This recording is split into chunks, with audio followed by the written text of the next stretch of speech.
and working together, expanding the Niger Delta stakeholders. Everybody just sit down on your position. And today is a very special moment where the coordinator of the Presidential Amnesty Program, talking about High Chief Dr. Dennis Brutu Otuaro, who consolidating for peace, women empowerment, and other opportunities. And the first day was where traditional rulers come together for a roundtable discussions and providing peace in the Niger Delta region. And today happened to be the second day of this expanded Niger Delta stakeholders meeting, where women are very key in community development, peace and harmony, where the coordinator deemed it fit to invite women from different states across the Niger Delta region, from Bayelsa, Delta, Ondo, Rivers, Edo, Akwa Ibom, Imo, are all here for this auspicious moment. Join Baramatu boys for this all special important. Thank you for this special moment.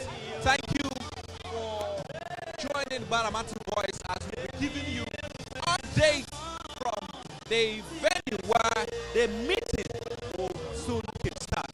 Women are already seated here for this special moment. Thank you.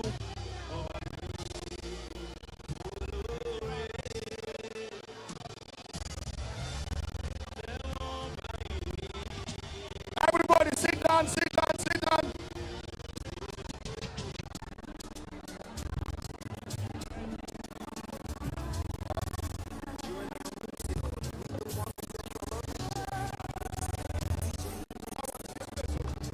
Where Mama Akio brings an group.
Everybody have your position, sit down.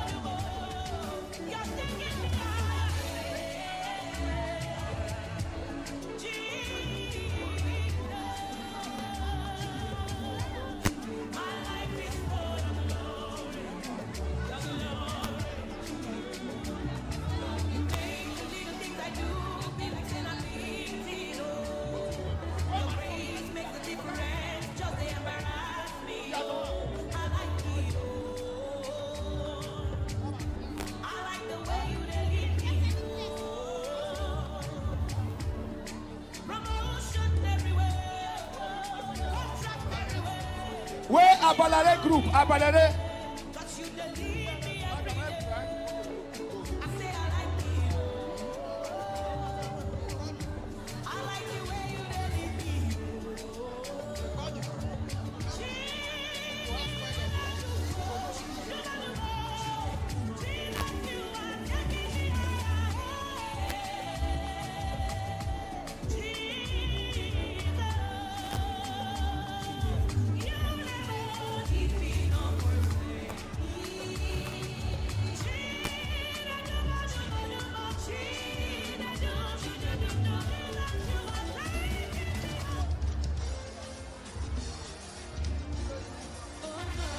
No.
This is Baramatu Voice TV.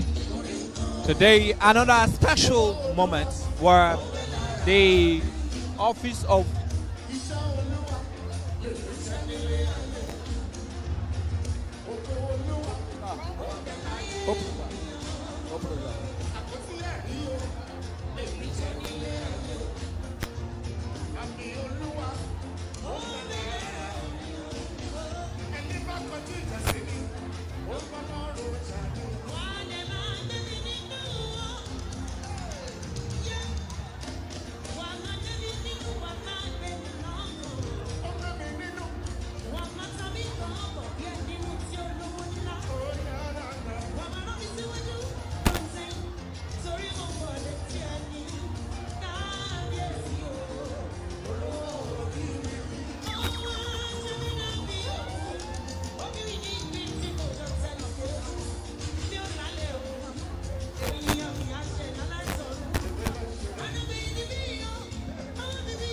Everybody have your seats comfortably.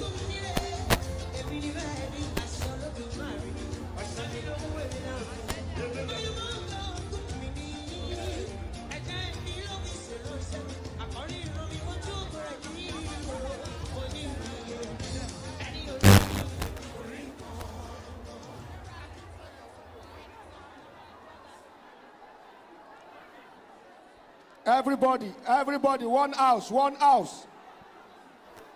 Take over your position, I beg.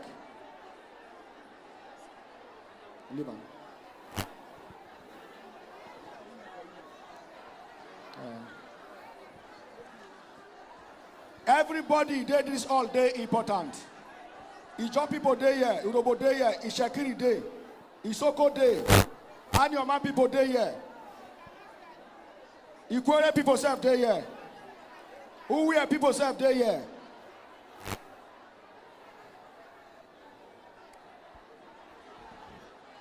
Bini people serve day here. Agbo people serve day here.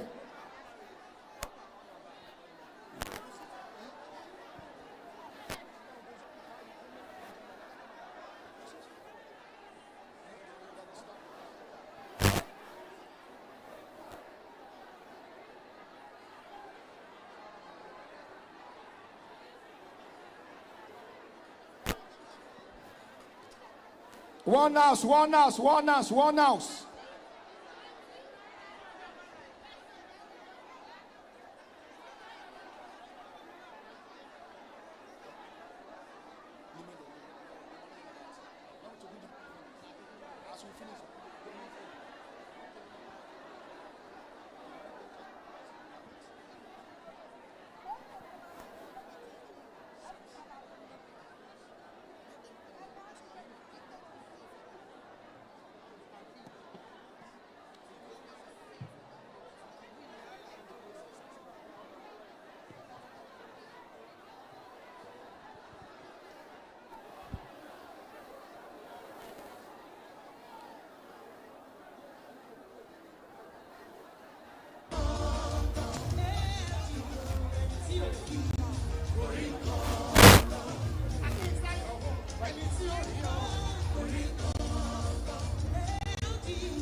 house. Everybody have your seat.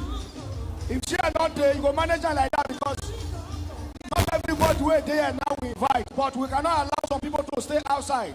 That's why everybody come inside. So if you don't get here, so they manage her like that first.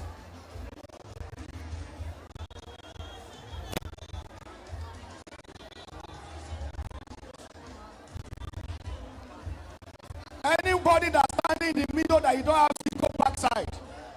Don't stand in between the people who have seats, I beg. If you don't get here, go backside. Backside, stand for back.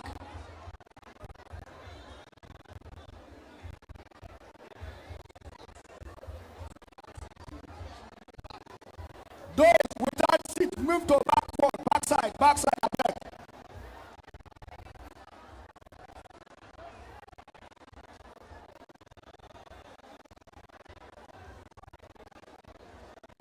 Everybody where they is all they prominent to Niger Delta. Everybody is important in this place. As far as the Niger Delta region is concerned. Please, very soon now, the administrator of the presidential amnesty program will be here with us. Please, we want orderliness in this hall. The man that invites all of you here is on the way close by. So for that purpose, let there be orderliness in the hall.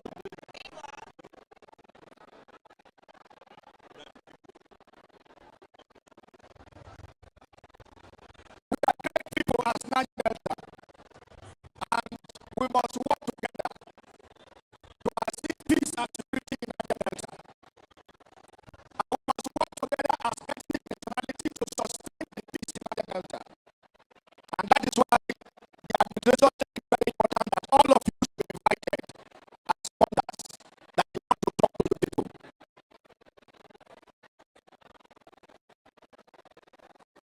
If you don't have seats, go to the backside, please.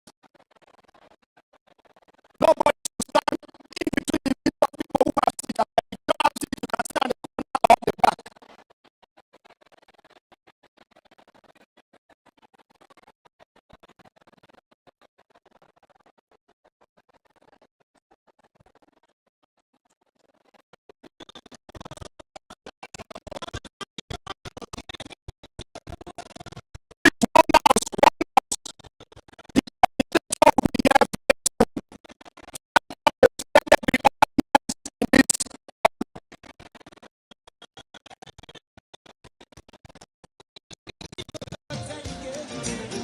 Please, everybody have your position and let there be orderliness.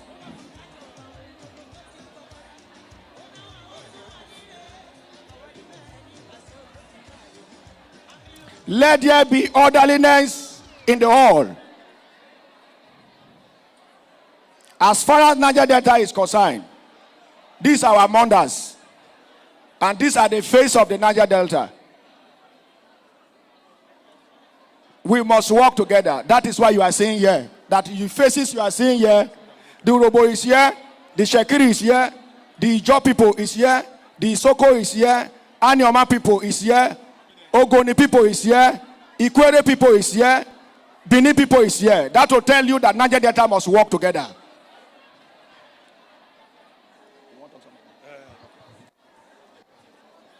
Women, oh yeah! Women, oh yeah! Ogrituna, I beg, Oga we call all of una come go soon enter, and the noise we there for this also, it too much. I beg, we won't beg everybody. Make we calm down small. I beg, now beg for people we there for back. I beg, we won't make the noise reduce.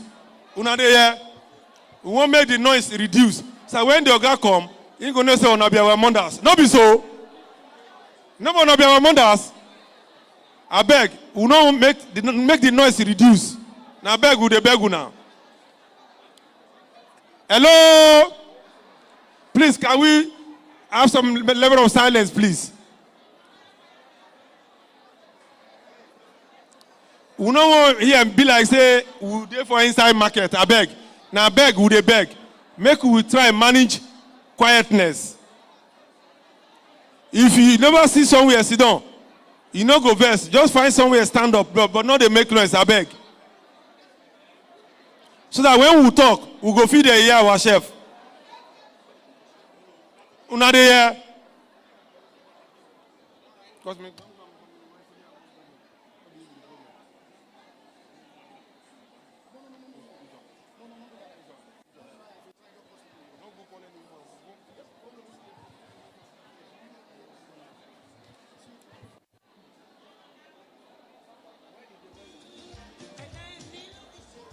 DJ, give small music to our mothers. May they take down and relax, I beg.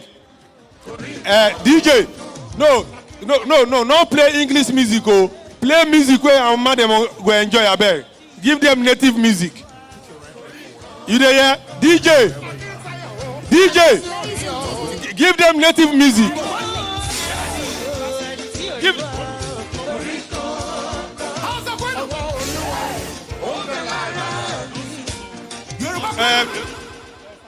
No problem. Thank you, DJ. DJ, thank you. Make our mama them, our sister them, carry this one, they calm down small. I beg. Make you hear this one. Take drink water. Una do well, eh? We thank you now.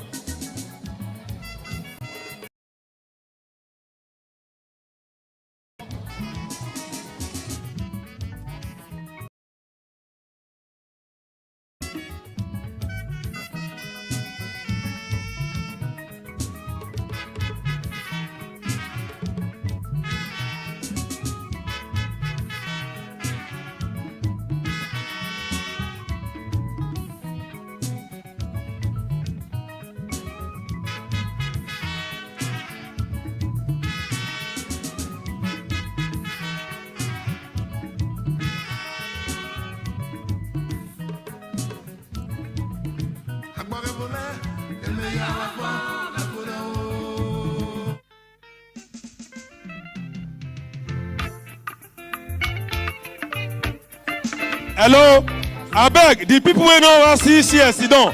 I beg make una not stand in between. I beg make una go back, go stand. I beg. If you know say you never see sit down, you go make you there back. They go bring chair for you. Not go stand near people who don't sit down already. I beg. Make you there organize.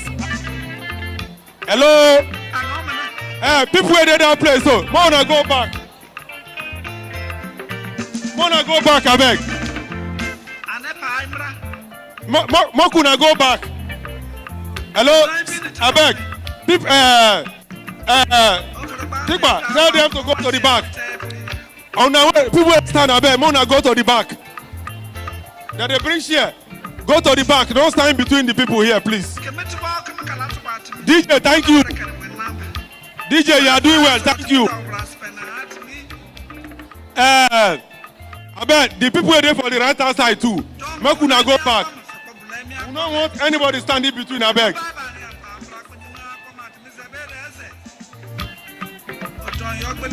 We don't want to make anybody stand in between. I beg, go back, back.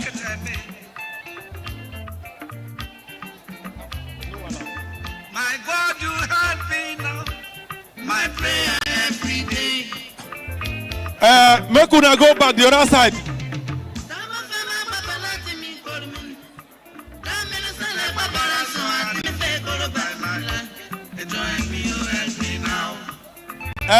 Those people were there outside. I beg, make una two go back. Make una two go back. I beg. Thank you. God will honor you. Thank you for respecting yourself. You are a good mother. The people at the left, right hand side. We don't want people to be standing in between the ones that are sitting down, please. Thank you. Please, move to the back. Move to the back, please.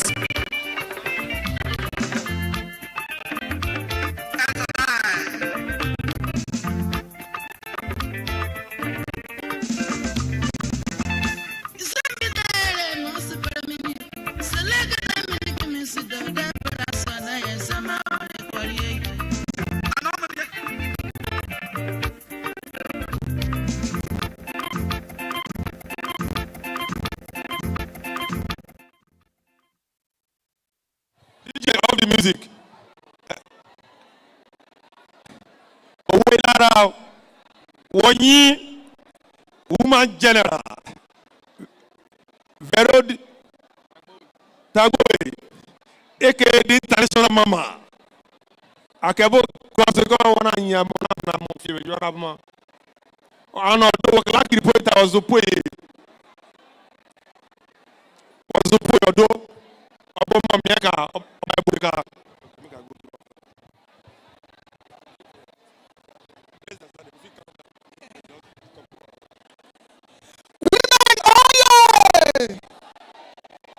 Another young now. Women. So the day when we're supposed to have the past, not be so. Amnesty, may not come like this before. I beg you now. Women only. Without women, no amnesty. Without women, why are they talk like that? Now we want the boys to ever fight. Now we with the wives. Now we with the mothers and the sisters. They God talk to her. Our oga, our small oga, big oga, our husband, our boyfriend. And she says,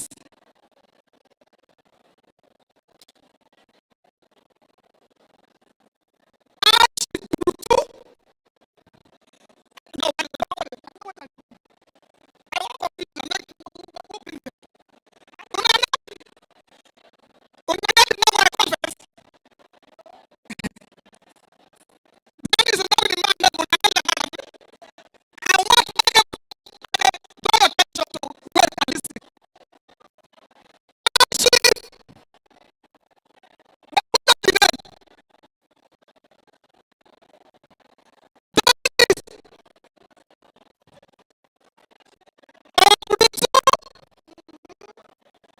Otuaro.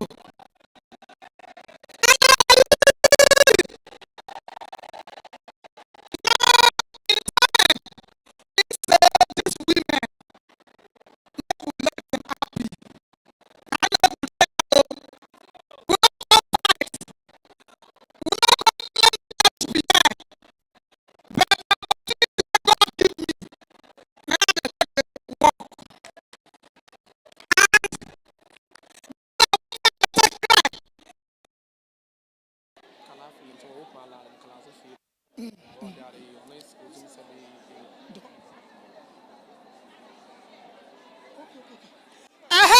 Women only. I beg those who stand, make all of una sit down. Make all of una sit down. We come to hear better matter from our pikin. If you dey holler like this, we not go hear anything.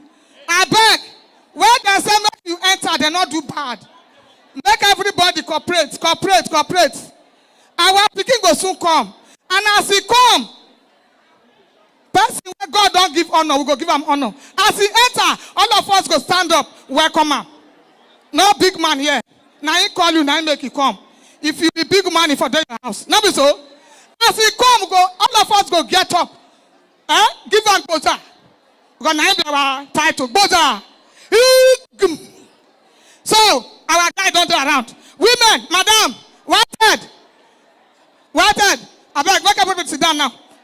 Our guy don't come. Everybody sit down. If you not get seat, go back. So they never block somebody. Everybody follow. He said, Wario. Yeah, by yesterday, for all the state 9 days. So data, I called all the 9 states for Niger data 9 days. So all of us, make we behave ourselves. Make them not carry our story say, worry not they take class. Yes, we know they take class. But make we behave well. Thank you. God bless you. Mama, you too much. The American mama. You too much. DJ, I beg they give us that small music. Make our mothers take the cool down small. DJ, I beg. Thank you.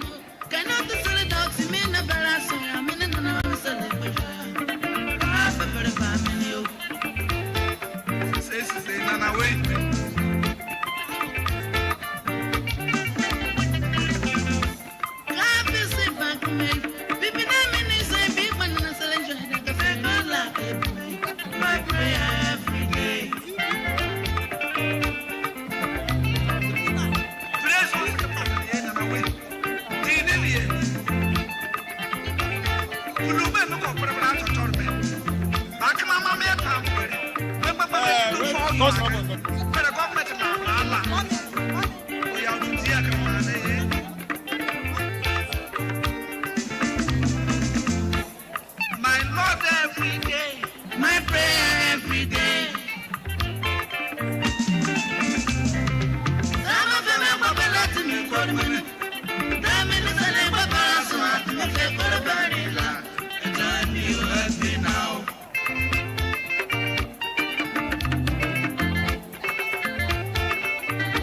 Government are going to cast my friends, me, multiple. For an hour, I could put one in multiple. Come on,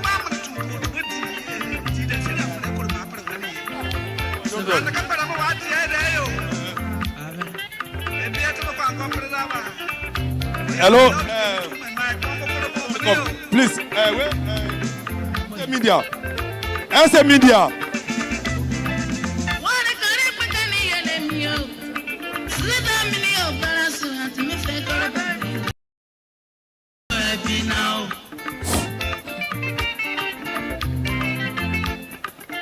Can we?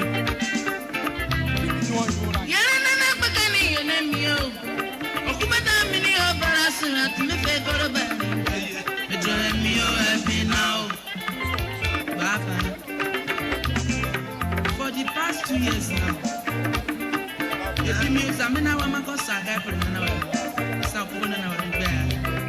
Oh, no, wait. I never go back. Many more.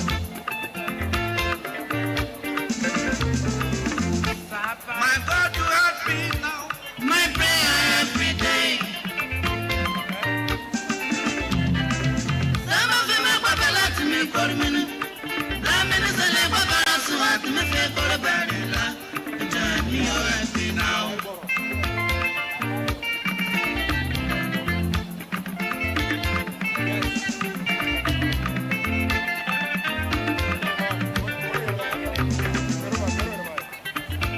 Money, why are you begging a best? Give me 2 minutes, I've been in the deep and over. Now, more.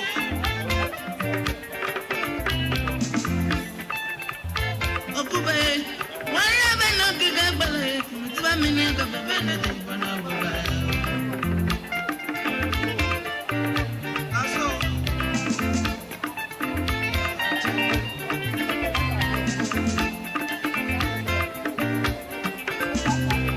school is up a baby and I'm you.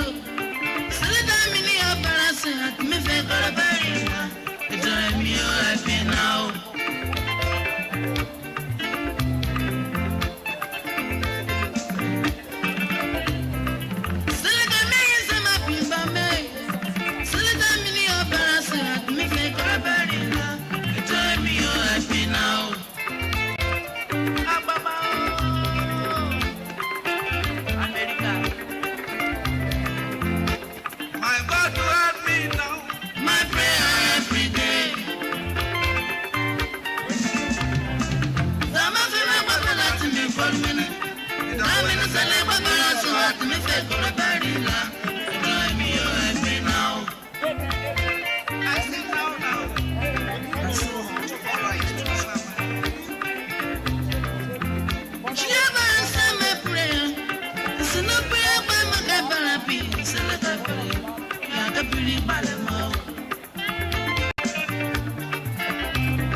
My prayer every day.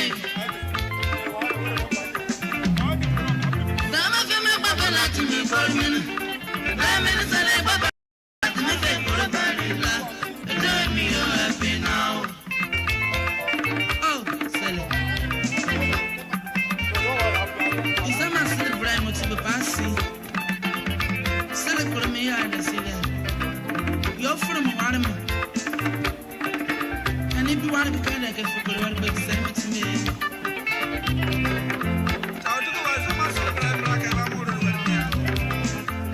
No, no, but I'm making a fire on him. Dollar bribe wants to see dollar for me.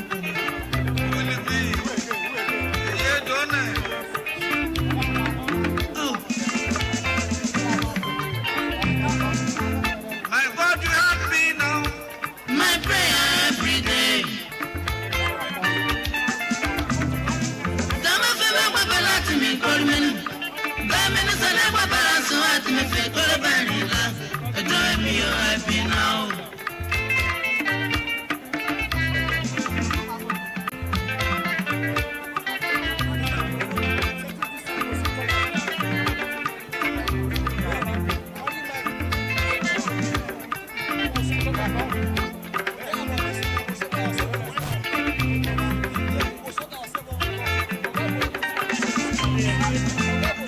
My God, you have me now. My prayer every day. Dama fe me baba la ti mi kolmen. Dama ni sale baba la so at me fe kolbani la. Tell me you're happy now.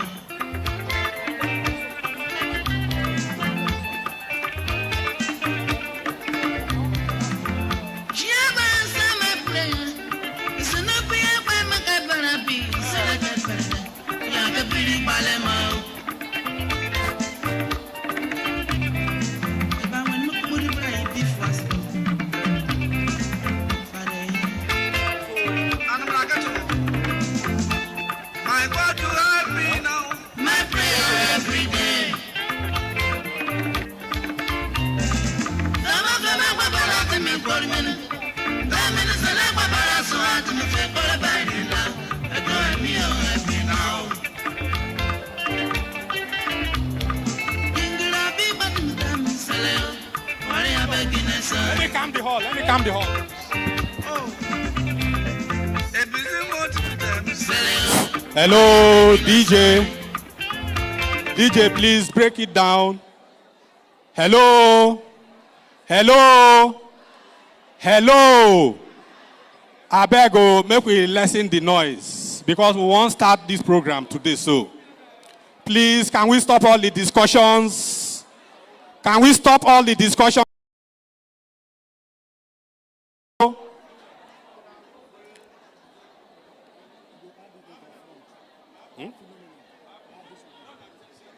Right and give me or not waiting. See, I want to tell you something. I beg, make each group leader controlling people. I beg, the noise don't too much. Now beg who they beg. I beg, make each group leader controlling team. I beg, the noise where they this all, it don't pass marketplace. I beg, wanna do well. Hello, make we stop the noise. I beg. Hello, stop writing names inside the hall, please. Hello.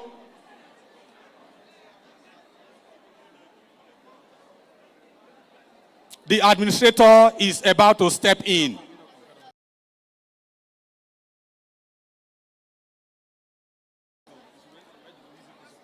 I am announcing the arrival of the administrator of the presidential.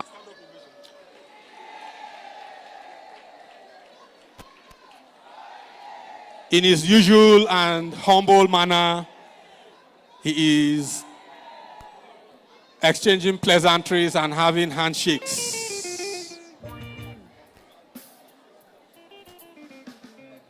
As much as possible, I beg, make we no make noise if we want to be fast and snappy about this program.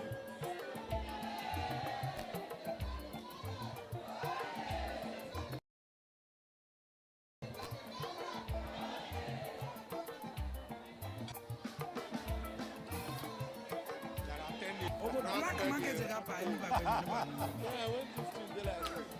If they can venture all the women there and go with 10,000 naira. I don't know how they are going to. If the problem Nigeria.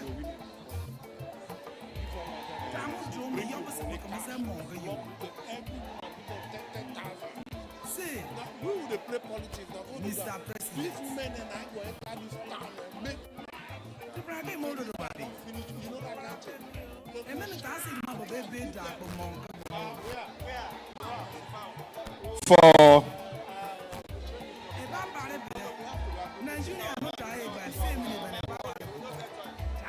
For those of us who may not be aware, the administrator of the Presidential Amnesty Program is in this hall.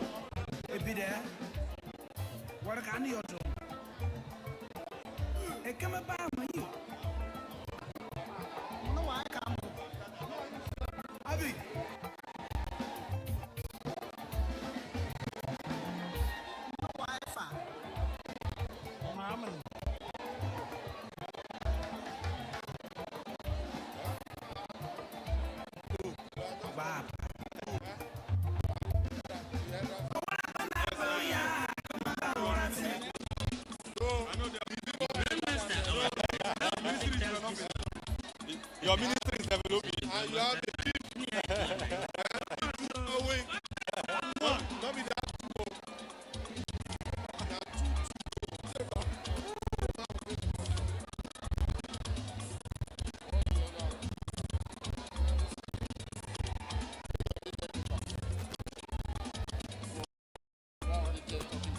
Okay, I forwarded the soft copy to him. Yes, I'll get Who thought you said? Where is Totti?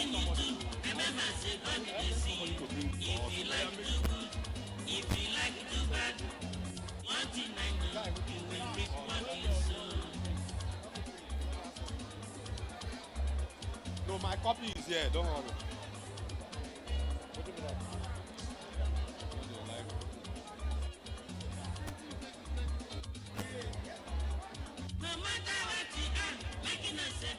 DJ, please.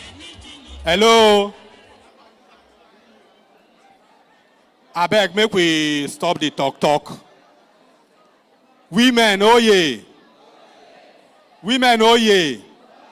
Can we have some quiet, please?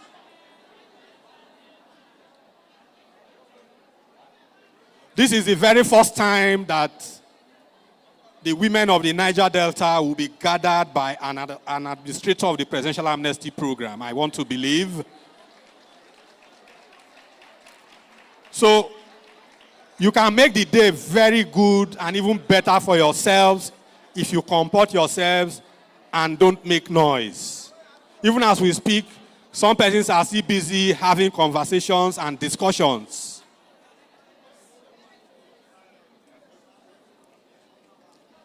Is the person back?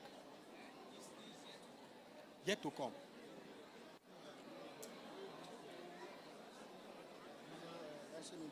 You get some group of people who say after they get award, they don't give them association of Discuss with the Bikonde and Sokoto. If that would be okay. Don't come and tell me. If you can accommodate it, then you come and tell me.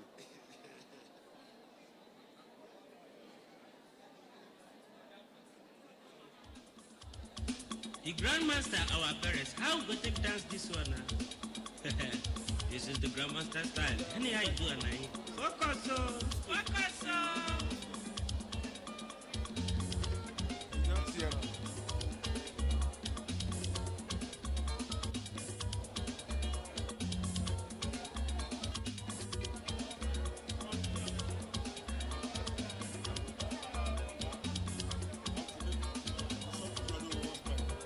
No matter what Yeah. making us say that it anything you do, remember say Yes. God will see you. If you like do good, if you like do bad, one thing I know, you will reap what you sow.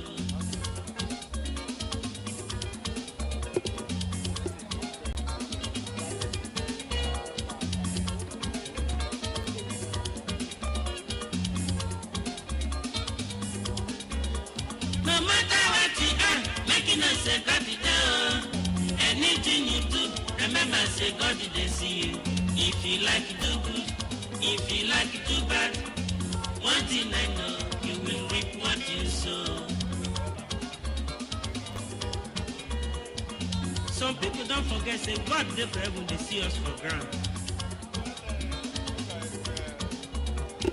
Some people know Yes. say God they for heaven. Now it make them they do bad things against their own fellow human beings. Ourselves. Some people go get money, but they go poor before they die. Some people hand and leg go swell up before they die.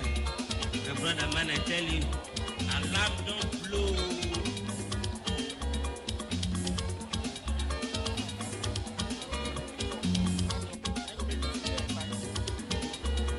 No matter what you are, making us say God today. Hello. Remember, say God they see you. Hello. I want to officially welcome and greet the great women of Niger Delta.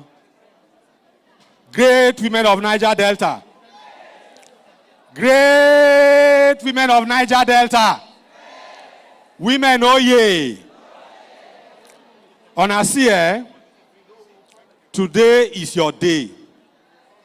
But you can make the day very good for yourselves if we all cooperate with ourselves.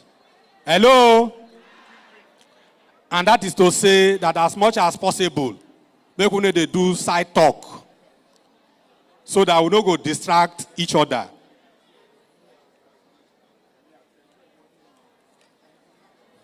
We, at this point in time, want to officially commence this stakeholders' engagement with the women of Niger Delta. I would like to begin by informing us that the administrator of the Presidential Amnesty Program is a workaholic. He knows his job, and he has brought a lot of reforms to the Presidential Amnesty Program since assuming office. One of which is what we are here to do today, which is to meet with Niger Delta women. Something everybody has said hasn't been done before now. So can we give him a round of applause?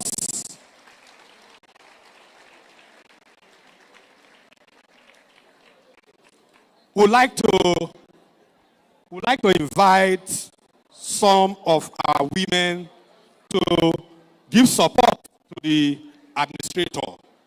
And already we have up here one of you, Madam Anne Kyo Briggs. Can we give her a round of applause? We also want to bring over here Madam Primrose Kokosei. Where is she?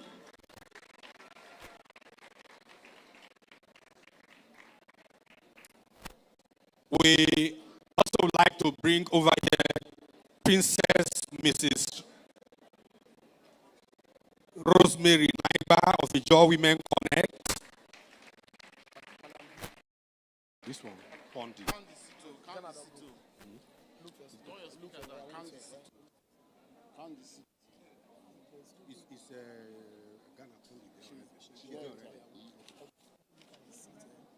That's why I say Candice. Beauty. Which beauty? This for AP. Yeah. Call them now. Is it there? For the state? Beauty. Beauty as well. Okay. So yeah, for the state, I think for local government, Delta South. Delta South.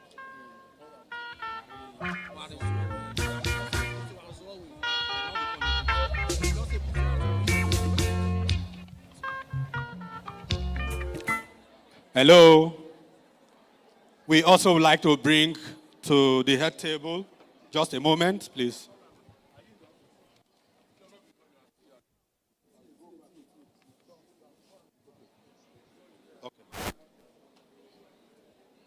It's our pleasure to also bring over here Madam Beauty Warizoway. Is she here?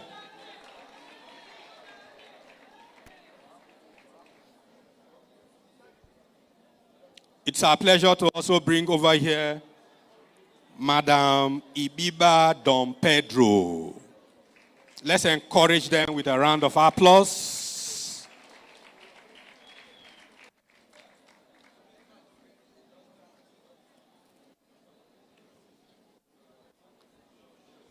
Do you know this?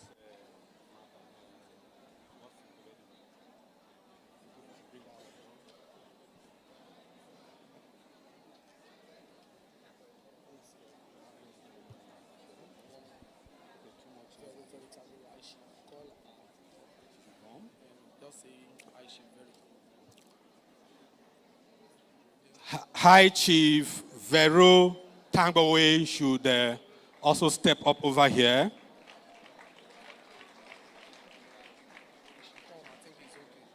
They will have one.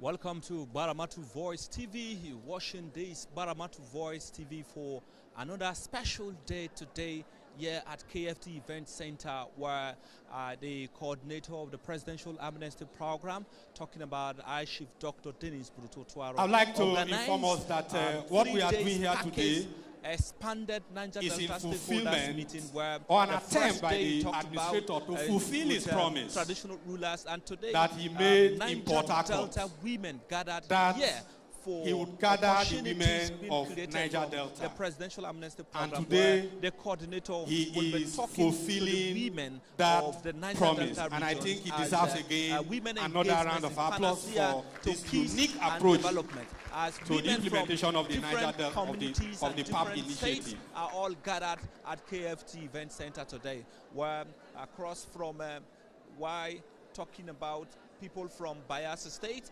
people from River State, people from Akwa Ibom, people from Edo and Ondo States are all gathered here for today's meeting. We're working together, expanded Niger Delta stakeholders meeting, where shortly the coordinator will be addressing the women on the role of women in peace building.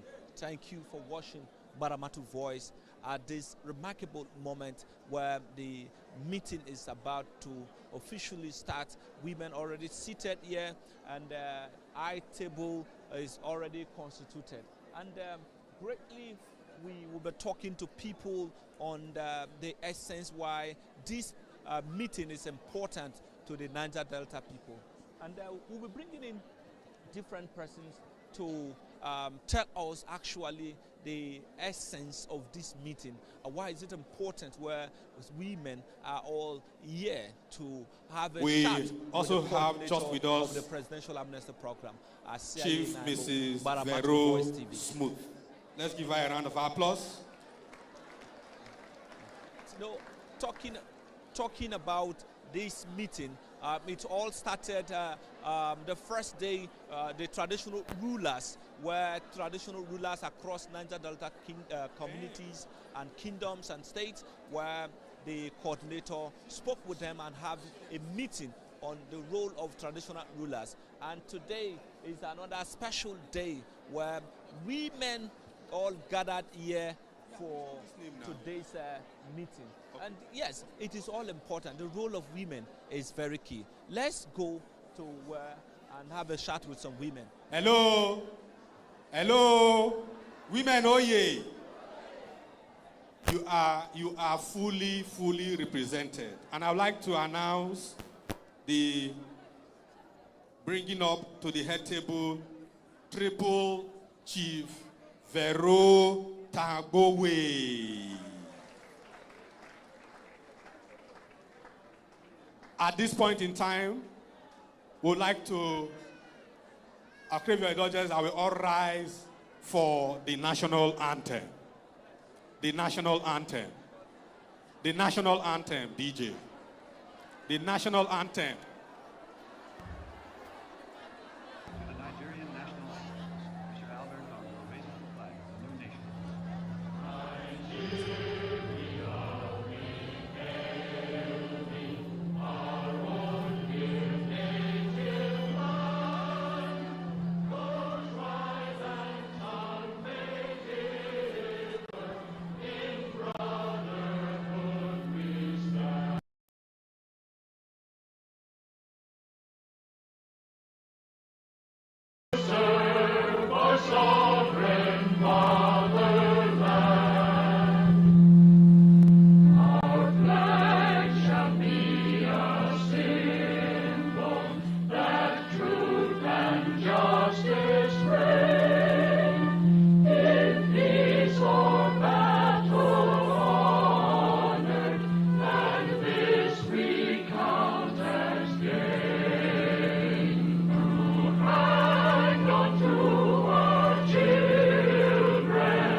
While we remain standing, I'd like to hand over the microphone to Triple Chief Tambowe to lead us in an opening prayer.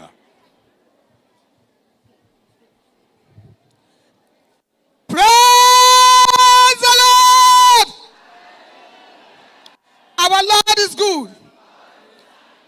Lord, the creator of heaven and earth, we thank you this afternoon for bringing us together today for a great meeting of amnesty, what we have not seen before.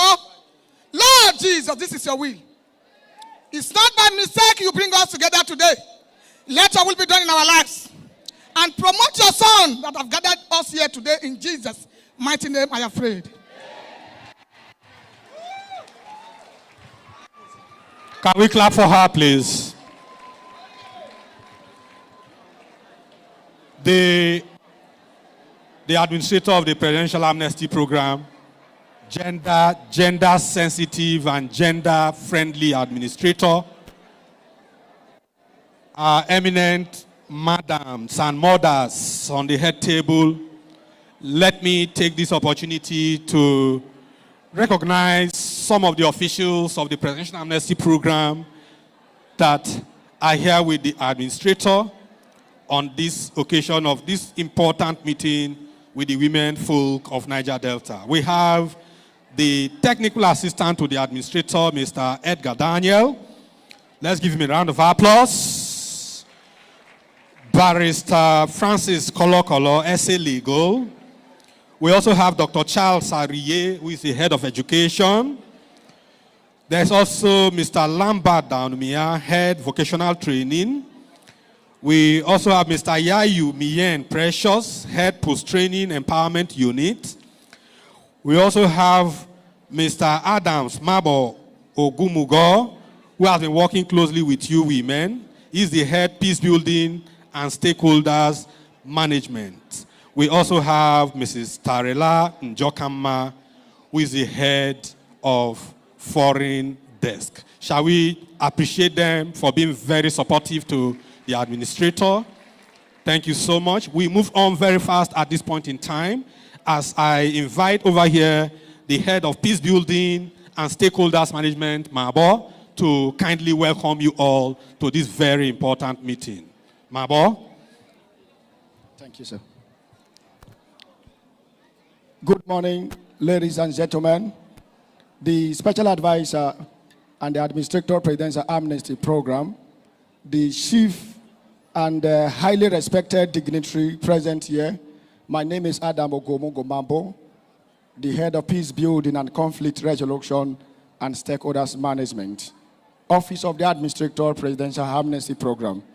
First of all, I want to thank the Niger Delta women if you can see that this is the first time since the inception of the Presidential Amnesty Program, which was established by late President Musa Yar'Adua in the month of June to 25th of June, year 2009, and to 25th of June 2014, make 15 years of this program.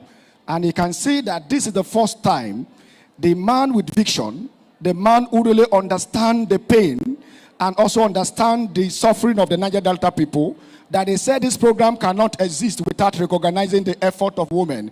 Because during the time of the struggle, women are there to contribute for the of the program. And for showing that, the administrator, High Chief Dr. Dennis Brutu Otuaro, you all also know the Uyadonwe of the Baramantu Kingdom. And he said, this is the time he has to bring all the women across the Niger Delta region, the Isoko people, the Ijo people, the Shekiri, the Onyoma, the Ogoni, the Ikwere, and all ethnic nationalities, women must be recognized. So for that reason, I want you all to clap hand for High Chief Dr. Dennis Brutu Otuaro. So ladies and gentlemen, he said this is the time women need to communicate with him. Because the women are the bone of the man. Without women, there is no society. Without women, there is no community. That is why you all are here today. And I want to tell you something today, that it is important you have to have the interactive section with the administrator, High Chief Dr. Dennis Brutu Otuaro. Discuss with him, and he said the light has come to the Niger Delta people. And it is time women need to support him to succeed in this federal government job given to him. And this is the first time he has recognized you people. Honor him for today and speak your mind and support the administrators of the. Thank you and God bless you.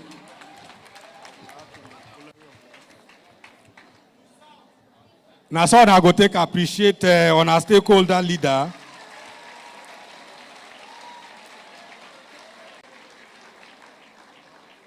Okay. So we don't welcome honor very well. And before we move on to the next item, I've been informed that we have in our presence the Ebiko Bore of Baramatu Kingdom, High Chief Ghana Ponde. Can we appreciate her?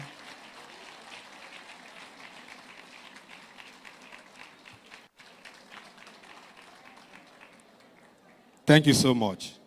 Now, this is a very, very important moment. And I'll tell us why it is important. It's important because this kind of program that we are having today has not taken place. Many persons have been saying it. Many people, they talk that Niger Delta women have not been gathered in their numbers to sit with the administrator of the Presidential Amnesty Program.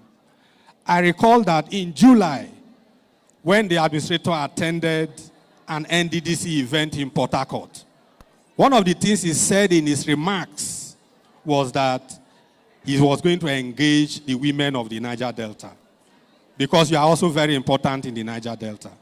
Today is fulfilling that promise that he made in July. And that is to tell you that the administrator is very practical. He doesn't believe in sitting down in his office in Abuja, attending to files and receiving people and all of that. He understands his job. He knows that his job is in the Niger Delta. And he has been coming down to meet with stakeholders of the Niger Delta. Today is your turn. As you can see, you are the only participant. No man is participating in this meeting with you women. I would like to thank you for coming, and it's on this note that I want to invite the administrator of the Presidential Amnesty Program, your son, your brother, to step forward kindly with his own permission to you people. And I would like us to at least maintain all the quiet and listen to him, so that when we go do the talk, we go also know waiting to talk, and then he will address your issues in the way he normally addresses issues. Administrator, sir. Thank you. Let's encourage him.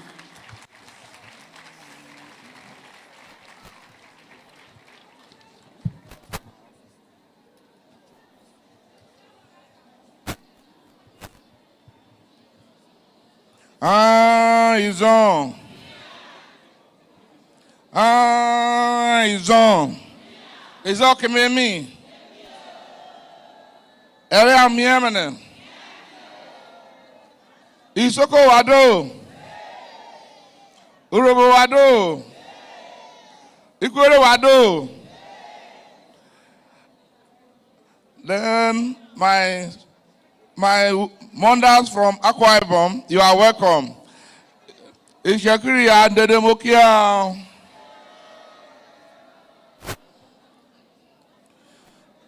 Good afternoon, our mothers and women of the Niger Delta. Today is a very great day for us in the Presidential Amnesty Program. For we to see our mothers and our women travel all the way to Delta State, the city of Warri, to gather here and make their own contribution in the stakeholders engagement project of the Presidential Amnesty Program. The stakeholder engagement program is one of the critical and cardinal aspects of this program. And you, our mothers and women, in the course of the struggle, you were the first casualties of the Niger Delta struggle.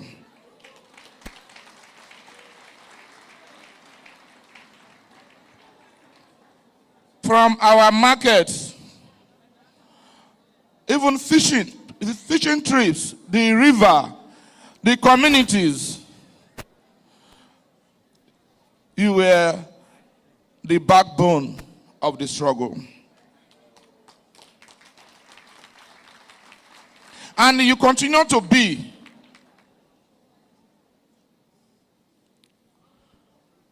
But after the declaration of the amnesty by late President Umar Yar'Adua of blessed memory, we know that the program so far, a lot has been done to empower women. But under my leadership, I feel that we should gather like this. Then let us hear from our mothers. Because the previous programs, some of them, you people were not consulted. You people were not consulted. But this is the time to do it right. Because when you empower the woman, when you empower our mothers, you know that we can sustain our values, we can sustain our culture. Without our mothers, without the women, those our activities, even when we are talking about how to fight against low interest in education, maybe because of drugs and the rest, without our mothers, we cannot achieve anything. Because most fathers travel far away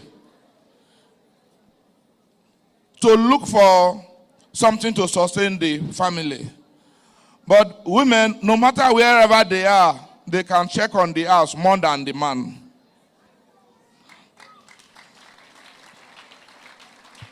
But since the inception of this program, so far, in formal education, when I mean formal education, we have done a little for women. We know that the number is not too much there. We have done about 780 women have been sent to university. And those 780 are offshore. Then in country, in country is 2,781 female have been graduated from the university. Then in vocational training to the office so far, we have trained about 1,300 and something, about 1,389 women, and some of them are doing well, and I know some of them are not doing well. That is why we are having this talk today. Then in empowerment, so far the office has empowered 1,208 women. But this is my time. This one should be our time. We have to do it together.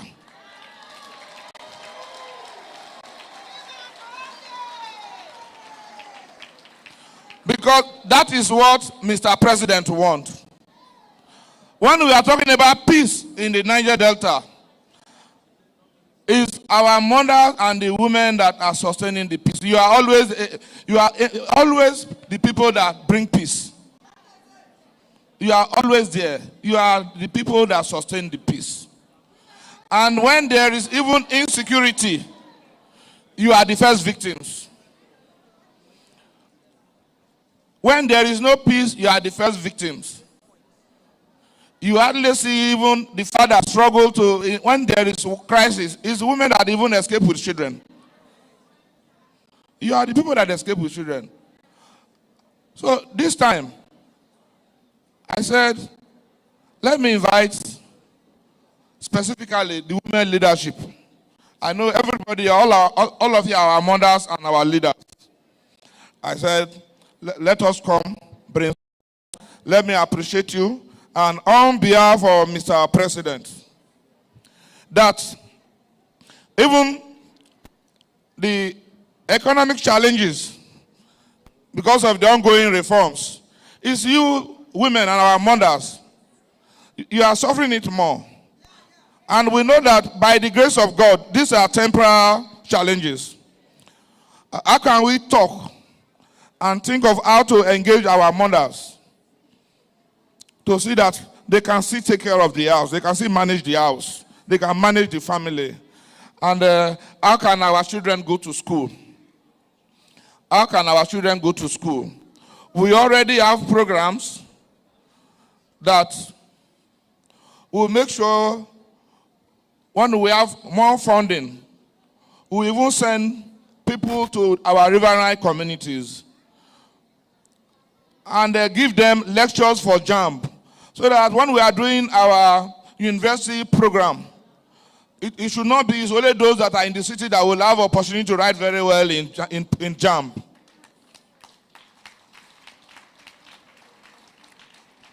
We will deliberately push those efforts down, so that in the rural area, people should know that this JAMB is now computer-based. This is what and what you will do. We will talk to our state governors too. We will talk to individuals too, to support. It is only we and you, the mothers. The destiny of the Niger Delta is in your hands. So that is why we must do this with you. So my appeal today, I want it to be a very, very peaceful talk today. And just know that you are talking to your son and your brother. Most of you, you are my mothers, and I know you, and you know me. And everything I'm saying today, I'm saying it from my heart. And when I mean the president mean it, is serious with this amnesty program. Under this time, I'm saying it from my heart. Without that, I will not come here and say it. I will always say something that I know that I will defend. So I want our mothers to take over. This is our next aspect of engagement, especially empowerment, vocational training. I already know that our scholarship program, that one is ongoing. We are already on the final stage. We'll deploy students this year. But for vocational training and post-training and empowerment, Post-training and empowerment, I want our mothers, our women, to come briefly tell us how to do it. I want your contribution to it. It's not only me from Abuja. That is why I have been here, and I don't want to see that it's at Abuja, that this work will end up at Abuja. It will not end up at Abuja. I always promise to bring it to you. And today, the destiny of the amnesty program is in your hand, my mothers. Thank you, and you are welcome from all your destinations. Thank you. Thank you.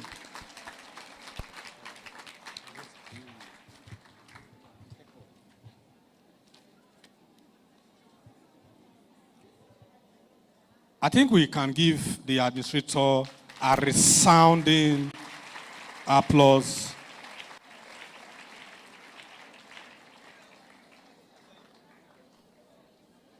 You have heard from him, and like he has told you, he's a very practical person. He believes in meeting with his people and listening to his people because the program is created for you people, and he has given you his word. You have heard him. There will be a time for you to also say something. And before that time, let us advise ourselves that if anybody don't talk within day or mind, where you want talk, when that time reach you, make you no bother to raise up your hand. And again, everybody no go feed talk. I hope that one declare. All of us agree.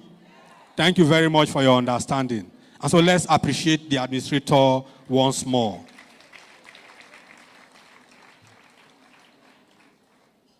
Just before we go into the interactive session, I would like to bring to the microphone one of your leaders who was also deeply involved in the struggle to speak, to say a few things.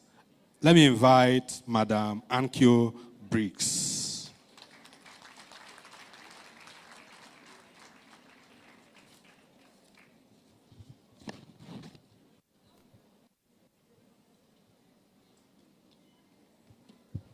Thank you very much. Good afternoon, everyone.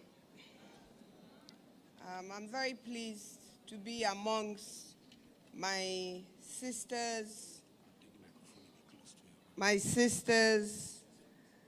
mothers. We are all mothers, grandmothers, sisters, daughters. Some of us are wives of the Niger Delta region. We have come a very long way. Administrator and the gentlemen on the table supporting my sisters on this occasion. Thank you very much for being with us. We appreciate it. The men particularly, we appreciate the fact that you are here.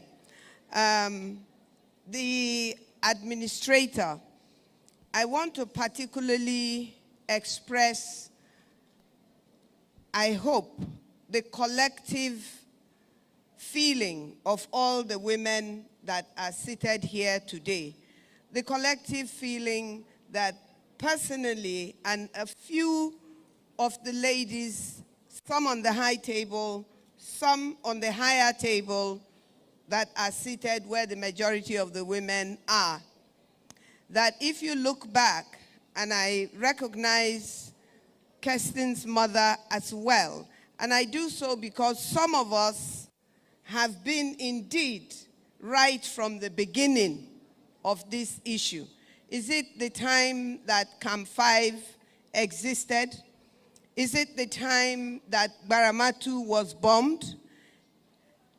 Is it the time that the person I call with all pride, my son, Chief Government Ekwekpolo, whom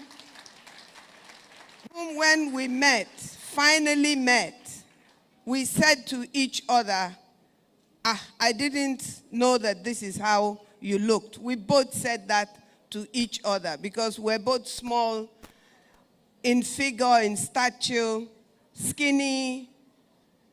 Well, he's probably more quiet than I am.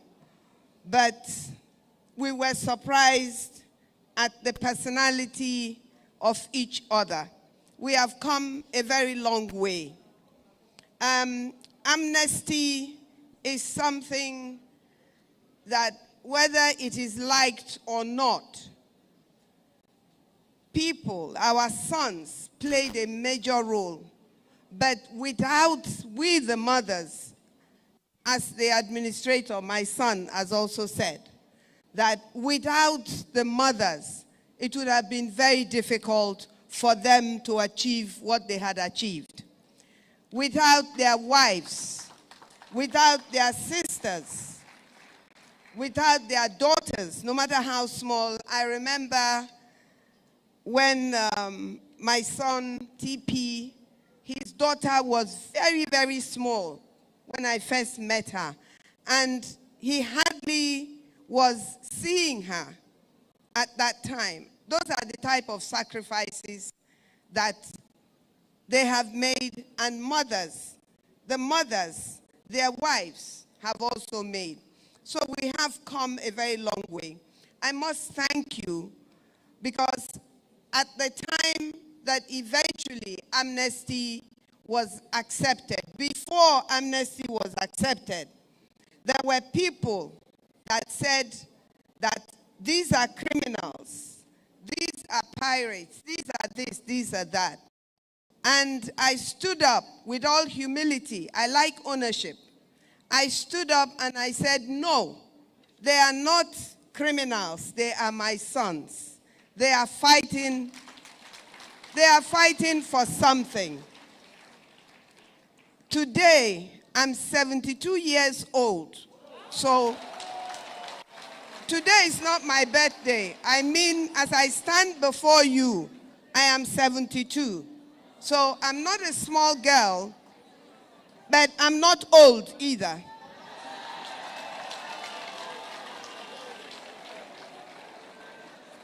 A lot of people, a lot of men have taken charge of the amnesty program. We're not begrudging that process. But yes, somewhere along the line, the women that paid a very high sacrifice were not part of the process. I don't like saying carried along. Nobody is carrying anybody along. We were part of the process. We made the same sacrifices. I entered the same uncomfortable boats, sometimes at 8 o'clock in the night, to get to certain places. And so when amnesty was accepted, yes, our sons carried the guns, and some of them paid dearly because they are no longer here. But some of them survived, and we thank God for the ones that survived. And administrator, you're one of those people that survived. You are one of those people, Godfrey, that survived. And my son, TP, that survived. And we thank God for that. And yes, I agree.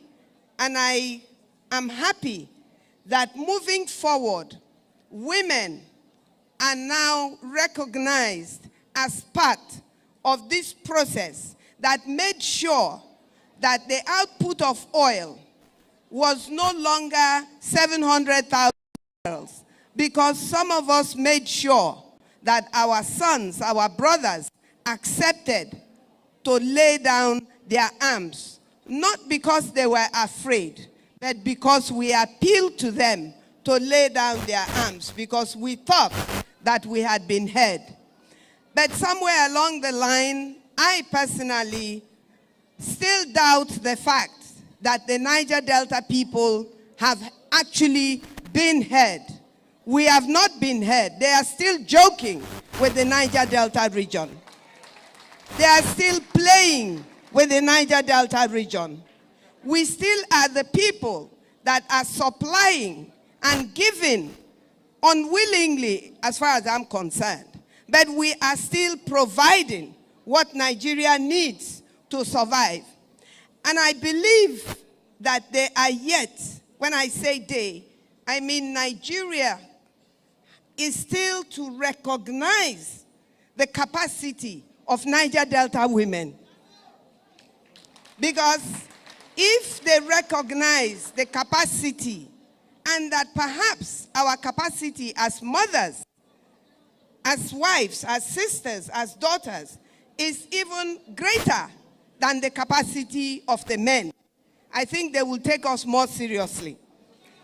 And that, to demonstrate that, we don't have to be violent to demonstrate that. All we have to be is mothers and sisters and daughters of the Niger Delta region. I want to take this opportunity before I go back to sit down to appeal directly to the Niger Delta region and everybody that has or do not have a drop of oil or gas, as long as you're from the Niger Delta. I want to let you know that you need to know that Nigeria cannot move forward without the women of the Niger Delta region.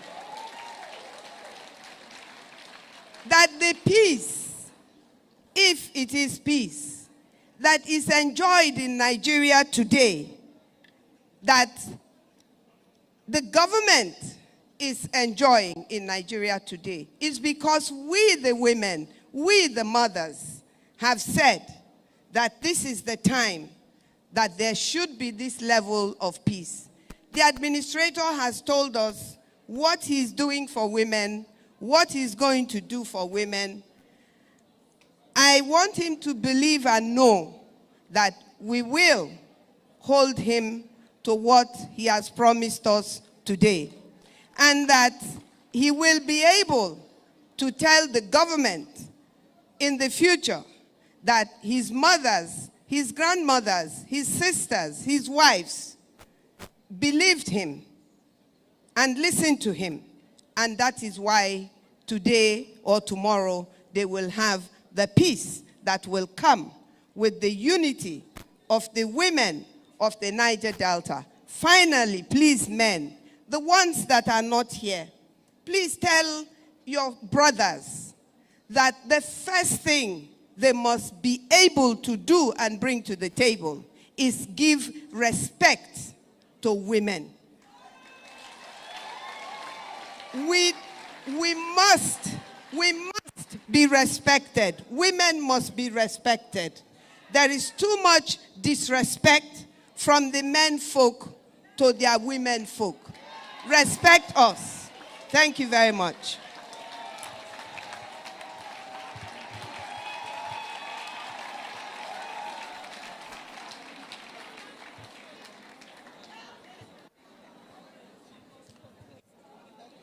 Are we happy?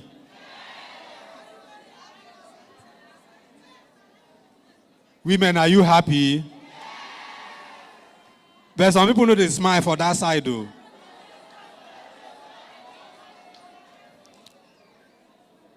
Let's appreciate our sister and mother once more.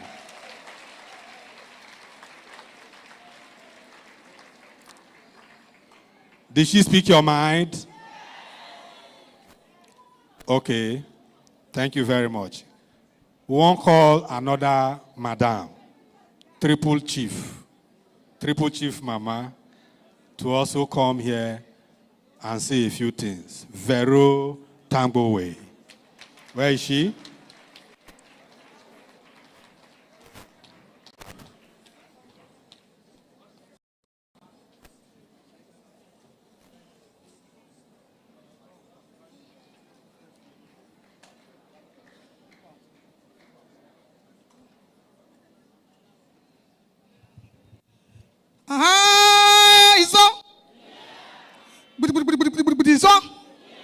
Iso kumemia.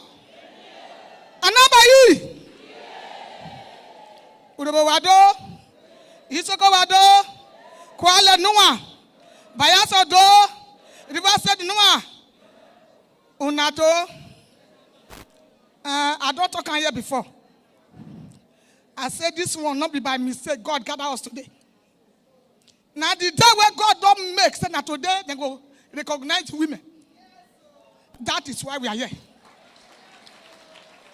Now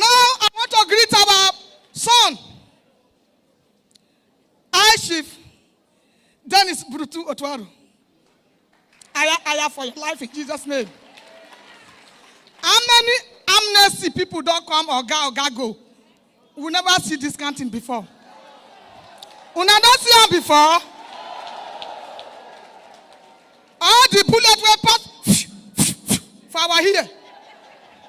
Where did they go fight to go cut our breast? It don't balance community. It don't balance community. Go to be done nothing. Today, something don't come. Not be so. Women, clap for your hand. Clap your hand for God. Appreciate God. So, me I not get plenty thing to talk. God will enter in mind. Gather us today. Now we for some. Let the will of God be done. And God will give us power to do anything we want to do for women. He go do a rich end. Then go promote and pass like this. Media not caught this thing where they talk. We never see her before. We never see her before. Today now the highest hotel now he bring us here. Your life never high. I want to send you to greet your guy for us. This one not be party matter. Not be by APC, PDP, DDD matter. I want to appreciate our great president of our great Nigeria. My chief mate. God, my title now they give her for Gramatu. The yellow way of Gramatu kingdom. And I'm the yellow of his nation. So, it's my guy. Help us greet him. If he not give you power, you don't go figure on God house. In 8 years, sure. Hungry, some don't go kill us. For what we they see, so we go see hungry. I know say this one where they bring, so we take us along. God will take all our children, everything. Already those what they don't go before now. So we don't get it back. We don't behind you. Your good work you go do them. Greet our God for us. So. But the way you call us, come make una see, call us, make we greet them. Where you don't give us every good things where you tell us. Where we don't come get money, we're not going to meet you to bring money. Only we go pay transport, go greet them. Now be so. So that we go know say, we born now. Now we be mama, now we woman born now. Now we be wife, now we be girlfriend. Now so it be a good foul. Thank you.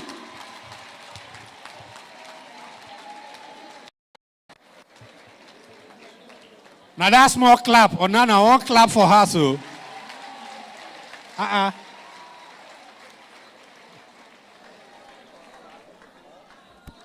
Friendly hug to our chief, Emmanuel. Okay.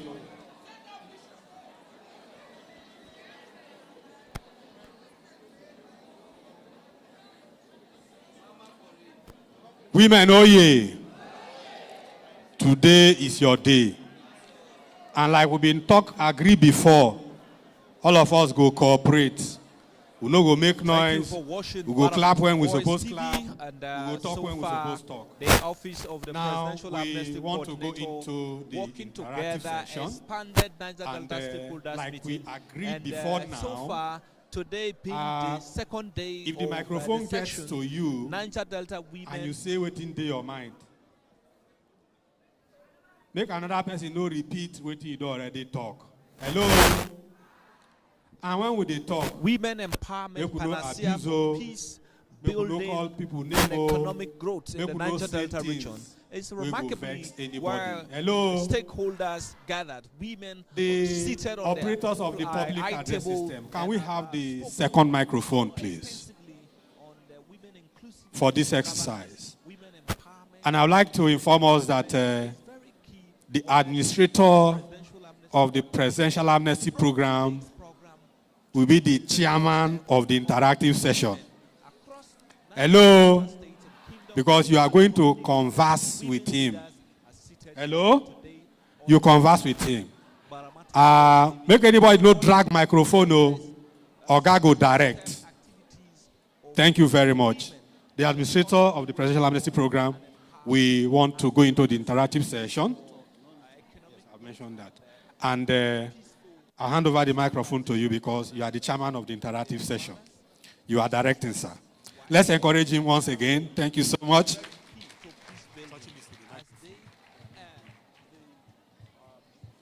Our mothers, oh yeah. Women, oh yeah.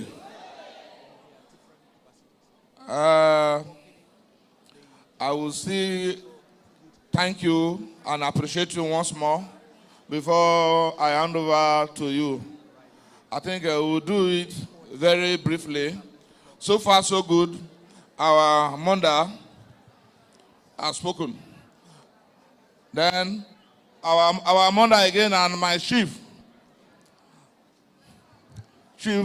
Vero Tangoe Emmanuel, too, have spoken.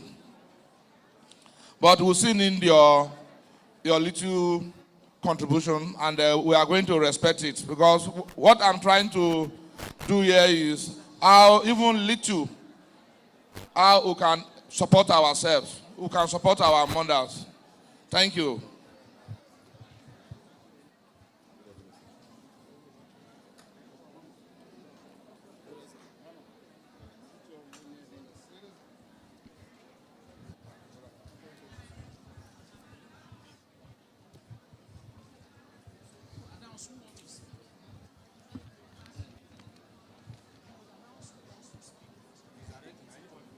So far, the progress Soshi, in a very Soshi, systematic way. You watching Baramatu voice as a lot of women have indicated interest to express their opinion.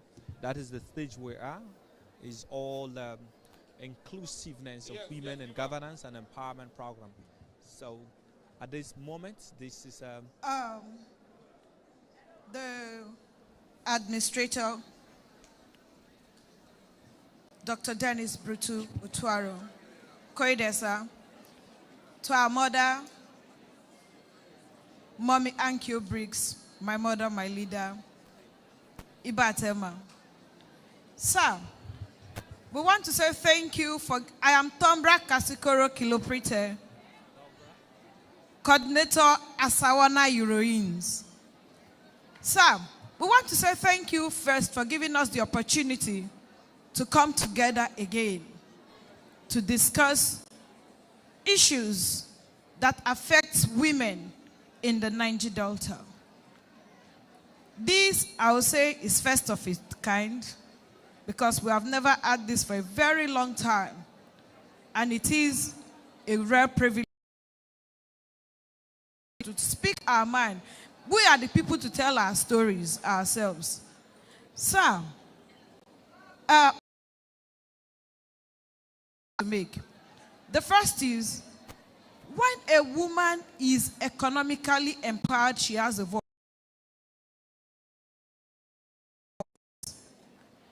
Agriculture, I want us to look into agriculture. Today, one of the things that women were sustaining, or women, though it was not a sustainable way for us, which was the illegal bunkering, and it was stopped. Our environment today is something else. Another means of survival aside the oil bunkering is the agriculture. I want us, through your administration, sir, to look into agriculture. A lot of women today are into fish farming and other sector of agriculture. Sir, if you look into it, I think it will help to add more value through securing food security for the nation. So in your plan for women, I want us to look into agriculture. It will be better for us as a people of the Niger Delta. And also, let me leave it for others to also make their contributions. Thank you, sir.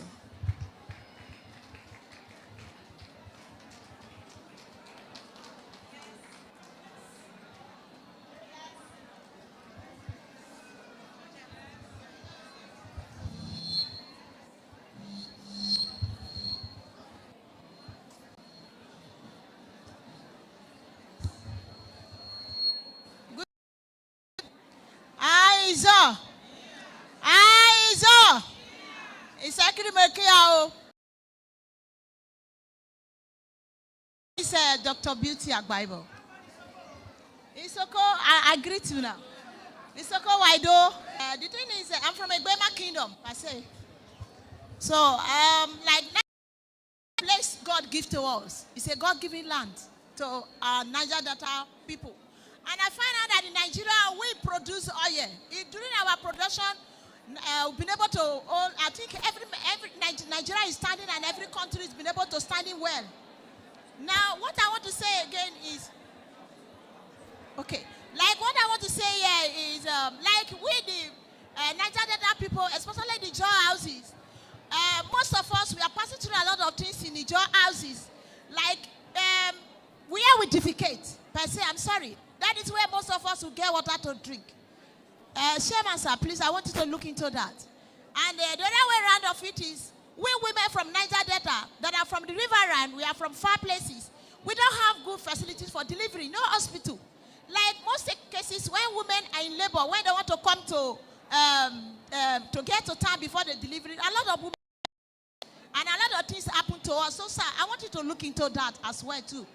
And this your training and educating women. Please, I want you to look into properly so that it will go down to the grassroots. So I said, thirdly, I want to thank you. Thirdly, I want to say thank you so much for making it possible to put all the Niger Delta women together in this place. We really appreciate you. God bless you.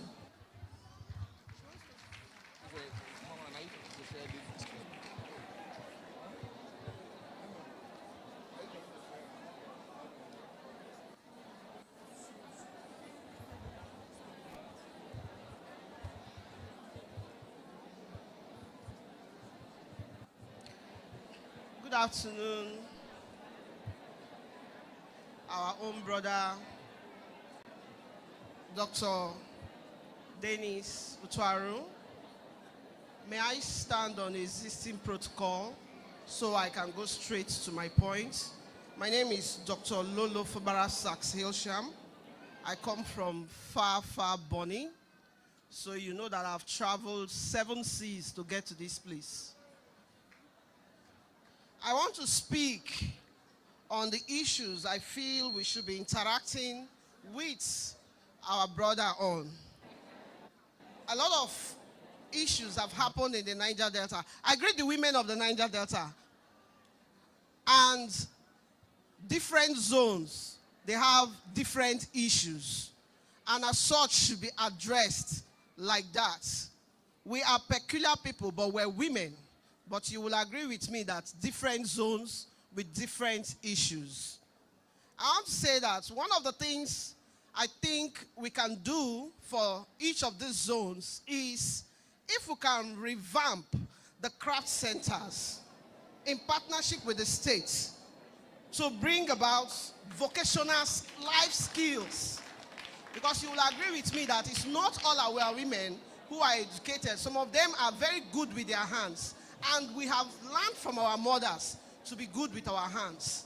So we can partner with the state governments or the universities in those states to revamp these craft centers in our local government, in our localities, to enable women go back to their crafts, the things they do that enable them put food on their table. That's one. The second one is when the director when he was talking about CBT, Center for this thing, the JAM centers. I feel there's need for us to have youth resource centers.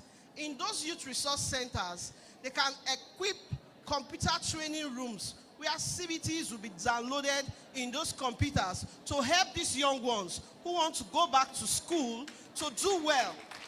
Because if you don't know computer, you cannot write JAM very effectively. That's one. The second one is to encourage women who want to go further in their education. Most of us have struggled to get to where we are.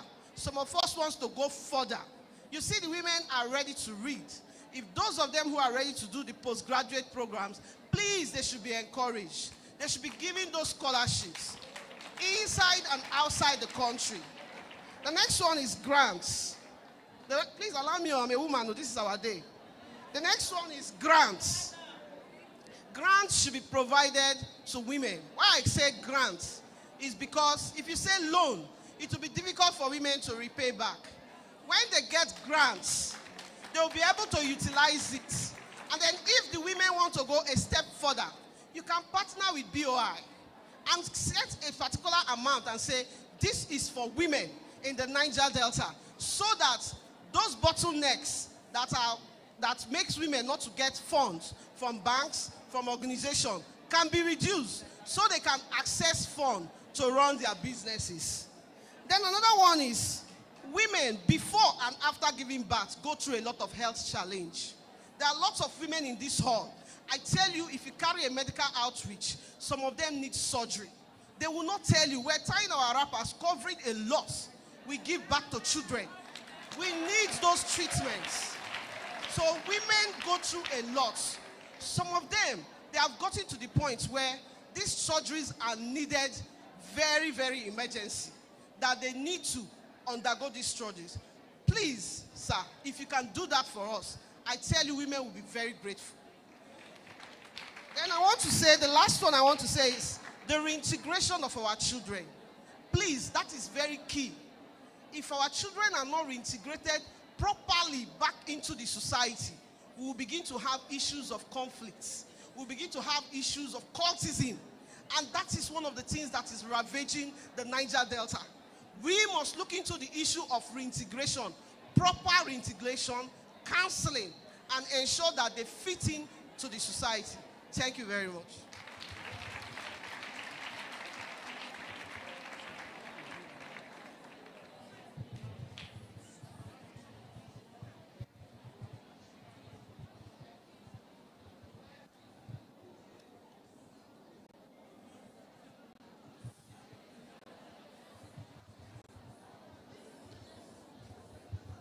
Good afternoon, sir. My fellow sisters, and I've already talked most of the things. I just want to ship it into security. My name is Tammy Babua from Brutu Local Government in Egodo Town. When it comes to farming, there are a lot of things happening in the farm nowadays. Women are going to farm. So many are being raped by the Fulani herdsmen and so many things. I want our father, who is seated there, to please talk about the security reason, how the women can be to go to the farm, and they will not be so afraid of who to meet and what to do in the farm. Because Gary now has increased. A lot of people don't want to go to farm again because of so many things that are happening in the farm. Please, if you may have some opinion to do for it. Thank you.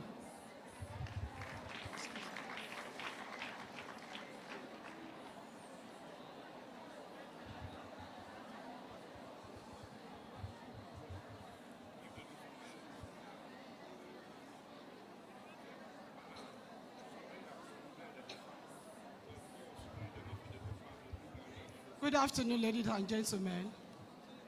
My name is Ado Marian AB. I am from Patani, in Patani local government area. I represent the group called Delta APC Women Network, ably led by Madam Beauty Warizowe, aka Queen Mother. I'll stand on the existing protocol. My leader, I want to first of all appreciate you for organizing this forum for us to speak our minds. Like I will always say, when it is your time, nobody stops you. I will have a song for you. When you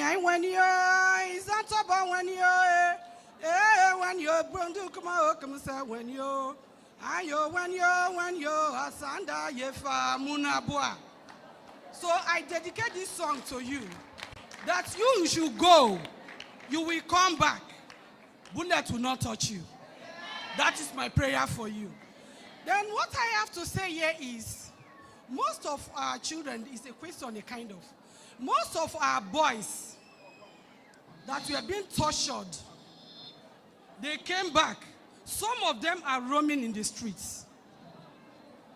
What have you to do to those ones in the streets now? They were punished because of this struggle. Mommy Primrose is there. You can bear me witness for some of these our boys.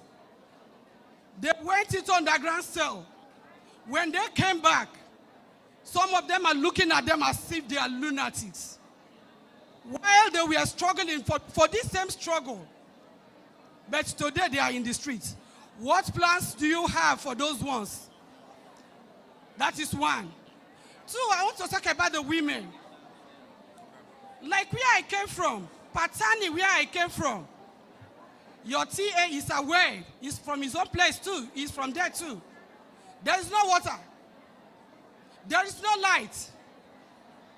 When there is no light, light is life. When there is no light, the people will suffer. Will go into criminality. Till today, we fetch water from the river to drink. And that is still where we defecate. I want to talk about that. I don't want to talk about that again. Another one I want to talk about. If I heard you saying empowerment. If you empower a woman today, say you are giving her a sewing machine. When she's an hairdresser, you have not done anything to that woman. Because she will sell that sewing machine. Because is it now that I want to go and learn hairdressing when my field is sewing? No. The answer is no. Please, most of us are educated. We can read and write. We can go to the office. We can be a cleaner in that office. Give us enduring amnesty. Give us enduring amnesty, not amnesty today. That you will give us sewing machine. Tomorrow you will put it off to the list. That yes, this woman, we have empowered her. We are among the people that have been empowered. 1,300 women that she has second sewing machine. Let's say go. What did I do with the sewing machine when I am not a tailor? No. Employ us. Put us into this payroll. Put us into payroll. So that we'll be able to take care of our children. Most of us, women, oh yeah. Women, oh yeah. Most of us, the women, we are widows. We don't know how to take care of our children. If you don't have anybody at the top, we cannot get the slots to put our children into that, to the amnesty program. We are suffering. I am suffering. I am talking to myself. I'm talking about myself. I am suffering. So we want our children to be educated through our leaders sitting down there.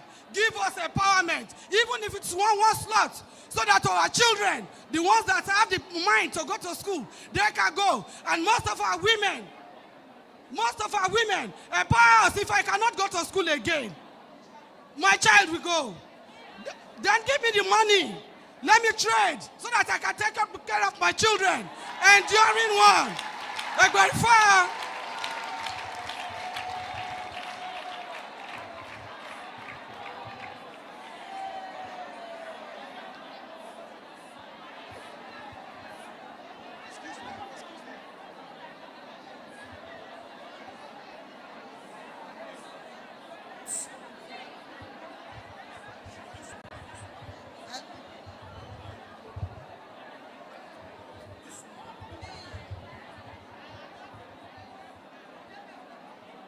Sir,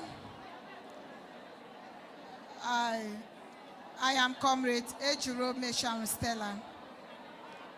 I'm from Baramatu Kingdom, representing the Association of Delta Ijaw Women in Politics and Culture. I am the head coordinator. Thank you. Sir, thank you very much for today. Like our mothers have spoken, my leader, Triple Chief, have spoken. Today is not by mistake. It's a day that God has made for us to meet. I want to thank you for the amnesty office has been existing till today. We have not seen this kind before. We want to say thank you. And again, I want to say happy birthday to you. Happy birthday in arrears on your birthday day before yesterday. Thank you very much. And I want to use this medium to plead that the Presidential Amnesty Program, please, sir, we want you to recruit more women into the office. Please, sir, we want you to recruit more women into your office, sir. And again, we want to say, the women that are affected during the crisis in Niger Delta, we want you to consider them. Look down, deep down to the grassroots. Many women are affected. We want to say, oh God, please, look down and consider them. That is all I have to say. Thank you very much, and God bless you, sir. Okay, we have a gift for you.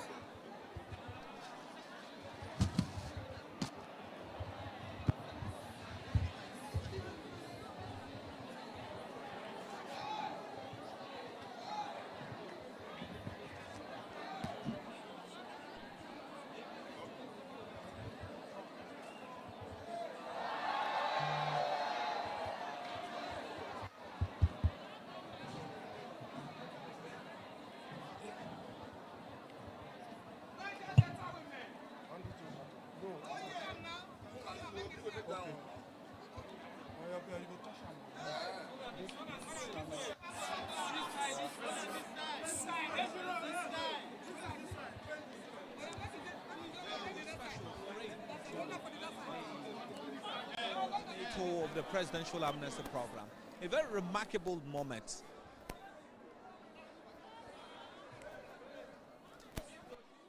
And again, we have an award. We have an award to our father. Award of appreciation.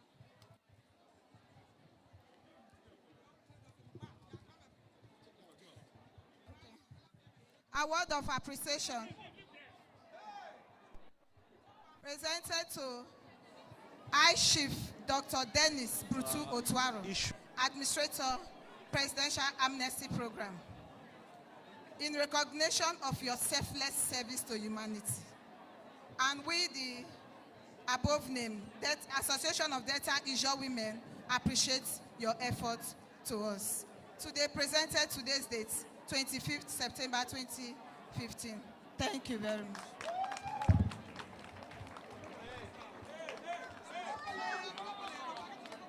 And we are giving you our constitution. Back with it. Yes.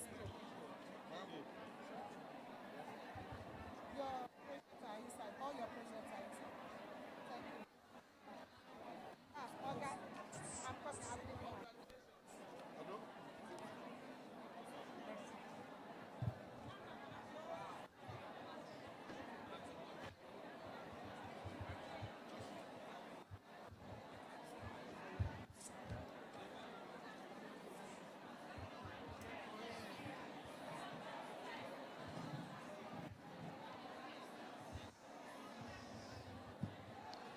Hello, everyone. Mama Ebi, I really appreciate you for making me possible to be here all the way from Okrika to here. Sir, I want to use this opportunity to say this to you. I really appreciate you for making the women gather here today. My name is Beauty Sunday, the Vice of the Physically Challenged Person Initiative of Okrika. I'm from Okrika community. Sir, I would like you to also join the PWD to be in your projects. Like we need empowerment. We are not like any other people that will run around or walking around anywhere they go. Sir, please, especially grants, because many of us are doing business. We are single mothers. You know how the community people letting down people like me, people like us. So please, sir, I want to use this opportunity. Please help the disabled, the PW community, to also be happy. Thank you, sir.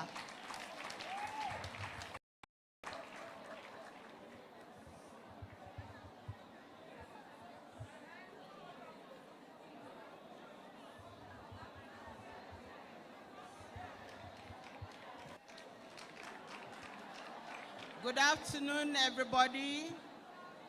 Good afternoon, our able brother and all that is on the same seat with him. My name is Rosebella Jackson. I happen to be the first national woman leader of the Joy Youth Council. The reason I'm introducing myself like this is because I want us to understand. Because when our brother spoke here, my mothers all spoke here. They talked about women who are helpmeet to the men. That in the struggle, we were just seated. And then as wives and as girlfriends and as mothers, we suffered. I want to make us understand that we did not just sit. We were among those who started the struggle. We walked on the streets of Port Harcourt.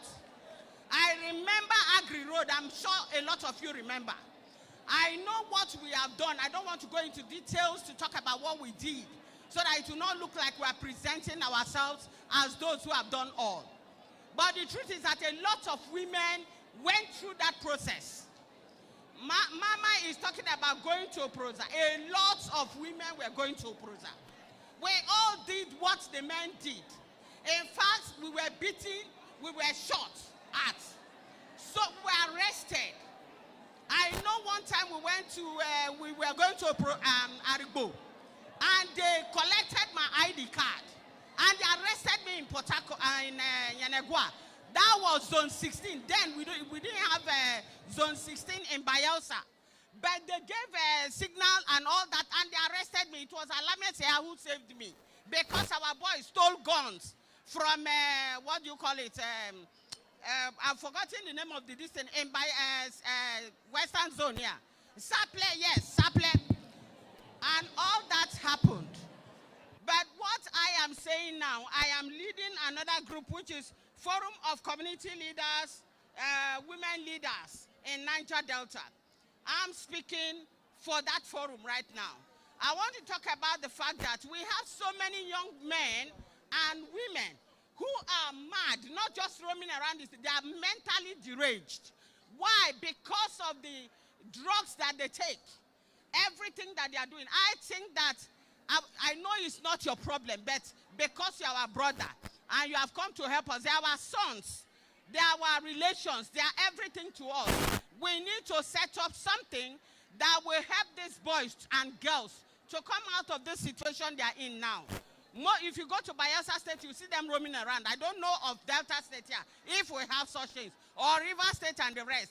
We have so many young boys and men who are supposed to be somewhere, but this, no job and no, the situation they find themselves, they are smoking and drinking and taking drugs, and they are scattered all over the place. Let us just, please, I beg you, find a way that we can gather these people. If there is a place to treat them, we have where they take care of mad people and all the hospitals and all that. Let us find a way to take them there and help them. I'm just suggesting and pleading. Thank you very much.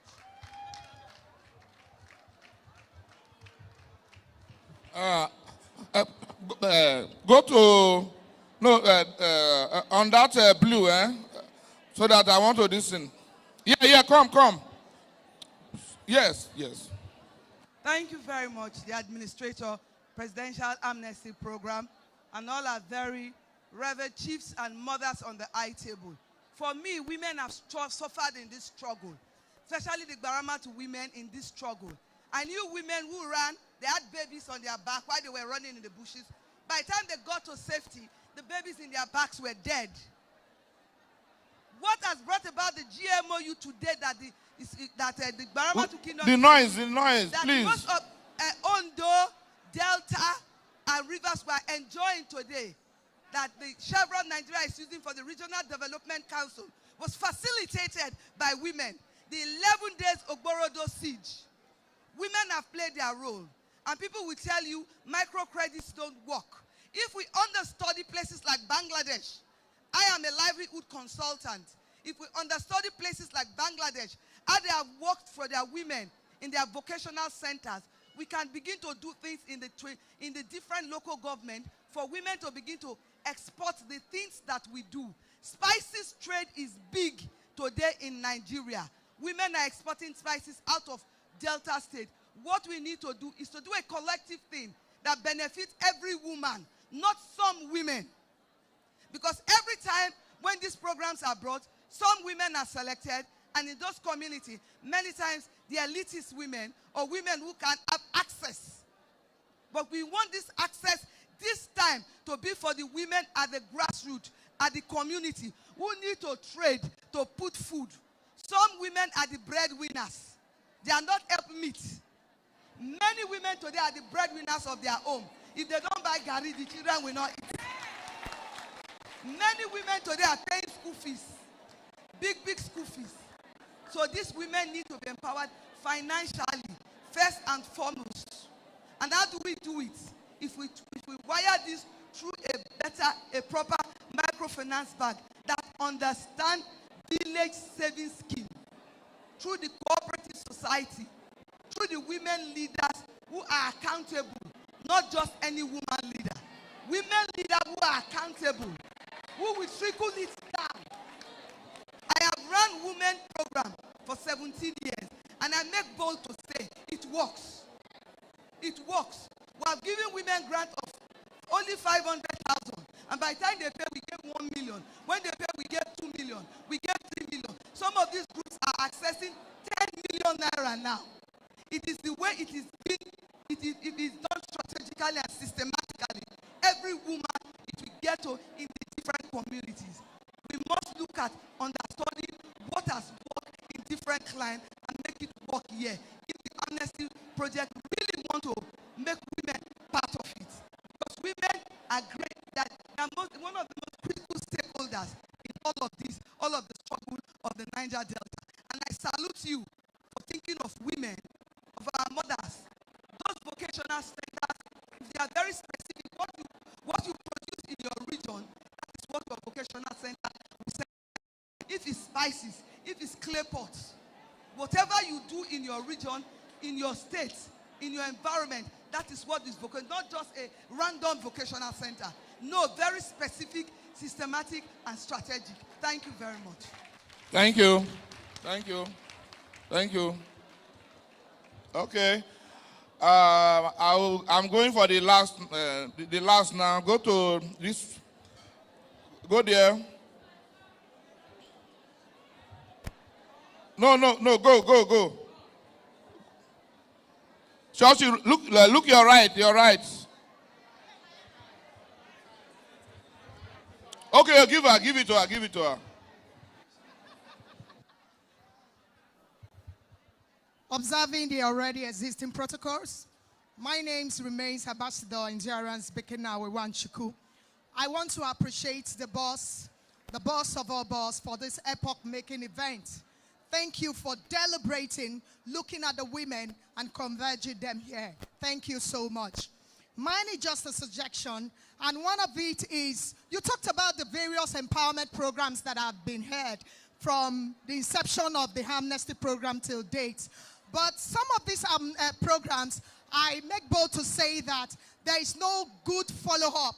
Hence, some of this empowerment that have been given to these women, because of arch economic reality, some of these empowerment programs actually fail by wayside. But if now in your very present administration, I want to encourage and employ that this empowerment that has been given to these women should be revisited back. Some just need an extra fund to reboost their businesses. Some have gotten some kind of empowerment, even if it's skill or educational-wise. They need more advancement, economical and human capital development. What about the elite? Some of them need more certification to be professionalized and do well where they are. Let's not just look at just skill accusations. We have some that want to go further in their education, that really want to be professionalized, get more certification in higher level, as they can stand amongst the counterparts that women among amongst the counterparts in the whole of Nigeria are brought aside the chores of this country and they will speak. How then can they do that? Some cannot do these self-sponsored programs all by themselves, but with the amnesty program behind them, they could get this reality on board. And also I want to suggest that the amnesty, in collaboration with other government parastatals, should look at women-oriented factories. There are factories that should be owned by women. We have them in other places. Some of these women, they can do something. Production factories, set up factories for the women. It is possible, they can run it, and it's very, very productive. Thank you very much.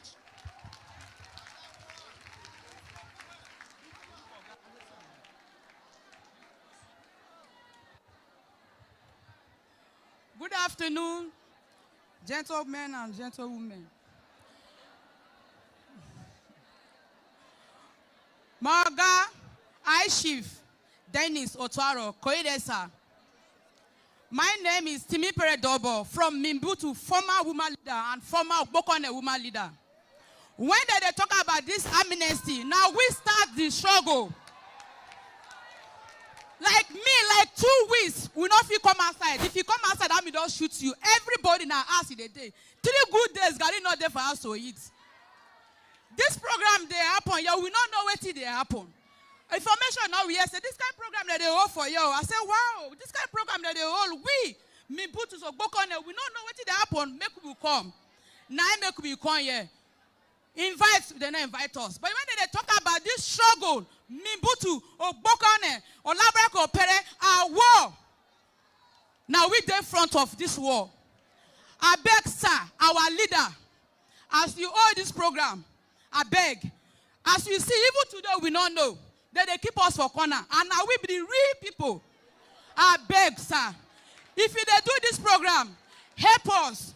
I beg, not join some women leaders. They know us. We not go school. Now they go school. So anything that happen, those people are crazy people now. They look we Ogbokone and Mimbutu's women like crazy women them, including our men there too. And but they forget say some of these boys the way they beg, they work, how many they smoke. Now because if you want to go fight, you want to go war front, you go first go war front. Now those eyes when he make them the eye till after the crisis, he can't dare used to them. We can't turn to useless people because we no go school. Oga sir, I beg personally, see the Ogbokone and Mimbutu women them. Like some of them want to do, some of them not even get husband. Like a Kereke Ereo, nobody will not know him. His wife there, OBJ wife there. All these men name the one that they call. Many people know them. Their wife there with us. I beg, oh God, I beg. I think many people call you when they begin to talk. Now English that they speak. We will not speak the English. We not feel near you. I beg, help us all. Even this meeting, our name not do. Now first we first come enter. I beg reason with us. And God, when he make you to arrange this meeting, now the God go carry you go higher and higher. You go see your children. You go see your grandchildren. You go ever pass this level higher. In Jesus' mighty name. Ado.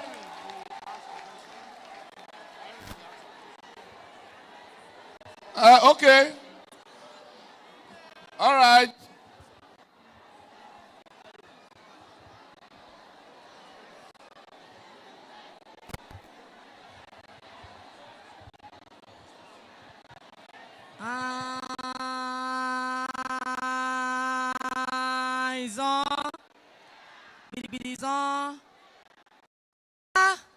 Asawana, women oye,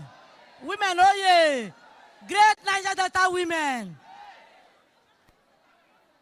standing on the existing protocols. My names are Right Honorable Engineer Jumbo Irene Kaladapa. I am the Deputy Speaker of Joy Youth Council Mobile Parliament. I want to stand today. Hello, silence. I want to stand here today, appreciate the President of the country, Senator Ahmad Bola Tinubu, for appointing our leader and giving him this privilege to gather our women here. But the first thing I want to recommend or do is to appreciate him. For more than a decade, this is the first time we are seeing this kind of mammoth crowd of women stakeholders. But I want to speak on the platform of the IYC. The national woman leader is not here, but all other the zonal woman leader of the Western Zone is here, the Abuja chapter and the Lagos chapter. IYC is one of the platform, or we'll say, part of the platform or the 80% voice that brought PAP office to the limelight. And today, I don't want to speak more English. I want to suggest that in all these things, ordinarily I didn't want to say a word because when my mother, my boss, my mentor, Madam Ankyo Briggs have said a word, I don't go anywhere to speak or put in an addendum. And when Mommy Rosebella, the first female mother of council, has spoken, I don't want to say. But I just gathered everything and something now hit on my head. Sir, we need a desk in the amnesty. A women directorate desk where we will have an appointed woman from the Niger Delta. I am not saying she come from the IYC, don't get me wrong. In all that we have said here, so that we have a complete data, we have a woman that will be accessible, that will pick calls, that will reach out to the women, and every issue that we have tabled here today will be channeled to. I've had an issue where when you have issues with the amnesty, you will call the men ceaselessly almost a week. You will not get a response. No reciprocation. Sir, in one voice, if I'm speaking the voice of the women, today, let there be a female directorate table that will be piloting the affairs of Niger Delta women in the amnesty. And today, let it be implemented that a woman out of this meeting will be taken and be given an office that everything that we need, empowerment, employment, training, academics, should come to that woman so that we can be reachable. Thank you, and God bless you. Thank you. Okay. No, bring the microphone to this way. Okay. I think I want to see that I look at some of the issues first.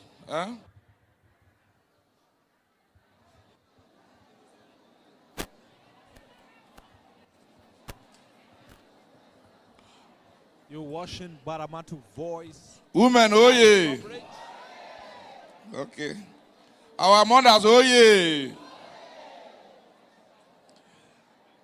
I really appreciate everybody today. And I believe we are getting it right. From my own side, specifically, we can treat like 13 issues, but not all. Number one, the issue of agric. The issue of agric that was suggested by my sister is part of the programs over the years, but it got that they didn't do it well, especially the agric. We have, when I was talking about the empowerment, people were trained on fishery, poultry, piggery, and even crop farming too. But like what a lady said here, most of these things, there were cases of follow-up. The follow-up was not proper. There was no proper follow-up. And these are things that will not cost too much. We have even cases of, even now, the lands are still there. So now that I'm getting it from you, I will look back, take it very more serious, and we'll look into it again. Then, on vocational center or youth center. That is something that I have in my program, but we have a funding challenge. But with even the funding challenge, if we can do it, for me, these are centers that, especially, we're supposed to attach them to maybe universities or college of education and because of management. Because the amnesty program is an ad hoc program. We already are the last phase of it. We are the reintegration phase. And we know we have bulk of people. But after the reintegration stage, what happened to that youth center? Before you know, one strong man will hijack it. One strong man will hijack it. But those are things that the office, we are making some plans to work with the Ministry of Education to support us strategically. They will be there so that we know that it is the school that is managing it on behalf of the government. Then we are talking about to encourage the women for education. The women, the amnesty formal education program is really open for everybody under me. And I don't care to even, I'm not even friend to big men with this my job. This job, I'm not friend to big men. If they like, they hate me in Abuja or anywhere. I'm not friend to big men. And I have to deliberately even stop to visit big men.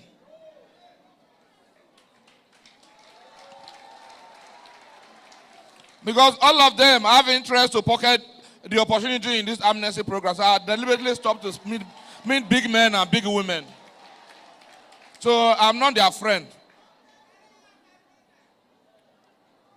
So nobody will be denying any right for that formal education. But if we look at it, we have the undergraduate program that is in country. We have the one for the foreign program we have is only postgraduate. It's only postgraduate. And the postgraduate program, we are doing it in a way that it should be on special areas and technical areas. It should not be all commerce affairs like me. I used to tell even the men. Some of us, we read political science. So you want to go and read political science abroad, I will not listen to you. But I want you to go and read something for postgraduate program that when you come, they lead you. Wherever you are, you will contribute. Then why I'm even doing the postgraduate program is because when you are doing postgraduate program, you understand the university environment outside Nigeria more. But those of our children that are sent out for undergraduate programs, some of them cause a lot of problems back to the country. Some of them, when they go, they turn into even in those foreign lands. That is where they want to introduce those vices that I cannot name. And some of them, even within Nigeria, or just like you see our mother here, if I attach you to our business, say from Amnesty, just like we have program for OJT, on-the-job training, those that have been trained, like the engineers for aviation that have been when we attach you to somebody, even within the country, if he misbehave, other people will not have that opportunity again. But those are our children, especially the undergraduate. Many people don't know all those things. Today now, we even have a challenge of some of them that were sent out. They even went there to fight. They went there to fight. And when you do that in some countries, they will not listen to you again. They will not listen to you again. So that is why I'm deliberately looking at the postgraduate program for those special and technical areas for the foreign scholarship. And we even have funding challenge too. But the postgraduate program is more safer. Many people, when you go to school, you will know that this is university. This is how they behave. You know already you passed through 1 year in Nigeria before. If not, for the Nigerian university, it's open. It's open. There is no specific area that this is the area of the office interest. It's open for everybody. So no woman will be denying the opportunity when you are qualified. Then one of my sisters talked about grants. Grant, yes, grant is good, and it's one of the reasons why we are having this interactive session. Because I believe that as a woman, when we are talking about grant, if we even give a woman 500,000 naira to add it to our business, she will use it to do something. Some people, there are some, since I came in, they want to start POS business. And if you give anybody 500,000 and start POS, if that is really the business the person wants, the person will do it and make improvement. But it's not the other way around that. It's only the office that will just write names, POS for 10 people, and some of them, they don't like the POS business. So when we make grants, the grant should be specific. It should be specific. I will work with our mothers and the right people around. The grant should be specific. We will know that when we are giving you grant, what you want to even do with the grants. Not you want to go and buy iPhone or Wivon for L.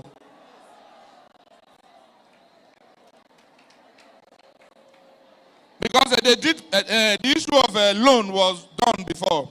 It was done, but there was no follow-up. There was no strategy to even collect back. And when you even collect the money back, with the idea of the program, we cannot give loan. But the grant must be targeted at what you are doing. We'll take an audit on where and where. Even if you are selling gari, if you are selling ice fish, we'll give you. We'll know that it will add value to you. Not everybody right to get the grant, but we must look deep. We must look deep, and it must be the right people in our communities. We'll talk about reintegration of our youth. It's two ways. Recently, we have a discussion with some people, and some of them were even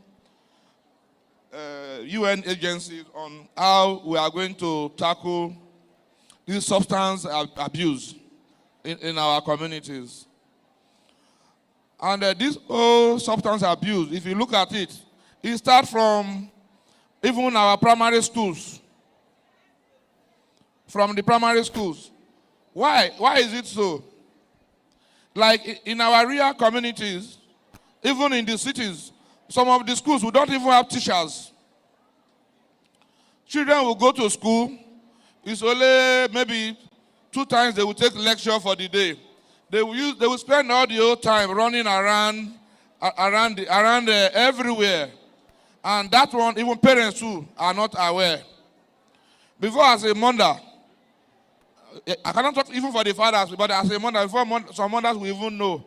Maybe their children are already in secondary school. Not that from the primary school, the children were already smoking. And we don't even know what they smoke. Then take smoke apart. Even drink, we don't even know what, even we drink again too. There are some drinks that we even go to the market to buy. Some are not even good to our health again. So there are some things that the Amnesty Office will do, but there are some that I say parents too should play their role. Parents should play their role. Then for those of our friends, colleagues, and youth, that some of them were part of the struggle, that we know that they really have this problem of reintegration and rehabilitation. I'm even talking to many of the faith leaders. I'm engaging them. They are doing a lot of work among their colleagues. I know it will come in full swing, like in Bayelsa, in the rivers. I've already started the process of engaging people, yeah, even in Delta too. So that it's not going to be crowd, but we should look at, there are some people that we can talk to. Some of them, we can talk to them. There are some of them that really need to go to somewhere that they can keep them for 3 to 6 months. There are some, those are things that we should not see it as being stigmatized. In other places, even a normal human being can say, I'm addicted to this. He can even take himself to those places. I want to stay here for some time. So we'll put some deliberate effort to help all those ones who identify. We know ourselves. Those that really, as a product of the struggle, that have those challenges, we know them. Then we know those that is a normal problem that the society is having. We know those ones too. But I've already commissioned some persons. They are carrying out the process. We'll work on it. We'll know them. Some of them will come out by the grace of God. Then insecurity in our farm and all those things, I think those are really national security and intelligence issues that I know the Office of the National Security Advisor, they are doing a lot about it. But we would need our state governors too to play their role.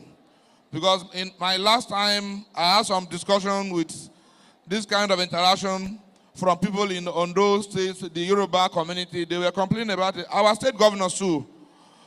We need to support the government. We need to support the center. We need to support the center for this because we really need those products from the farm to get our gari, our starch, and our plantain and our crops. Empowerment of disabled. Yes. We'll get back to you because I remember a man was calling me before. He said he's the chairman. He said he's the chairman. I think it's from Bayelsa, Abi Godfrey. Eh? The one when they call me say disabled. Say, short one. From Bayelsa. Okay. All right. We'll be on it. Then someone was saying women need job. Yes.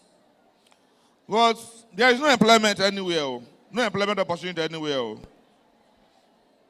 Even today, when we are talking about this empowerment and grant, we feel that, you see our mother here, so Chief Grace, and if you see the people she's representing, when we are talking about this struggle, when you go to Obuja market, they were the people you will see. And they were the people selling fish. Sometimes, 1 year, they will close down the market. They will close down, the military will close Obuja market. Nobody will go in. But today, it's from that fish business that she is doing other business too. It's not everything that government must employ. Yes, employment is good. But when you even seek employment, just now when we were doing restructuring in the amnesty office, some people, they call from nowhere, okay, you want to work, where you want to work, Abuja. Some people that are employed, they are not responsibility again to me. I say Abuja now. Abuja, you cannot even rent house from the salary. From the salary, you cannot even pay transport. You cannot pay transport. So it's not every employment. It's not every employment. It's not the way you see it that it is. But areas that we can work with people. We can work with people to see how our people, our women, especially the women, can be genuinely empowered. Me, I even prefer that to employment. But those that have opportunity for employment, we will support. But I want our mothers and our women to genuinely are doing that. They too will employ one or two persons.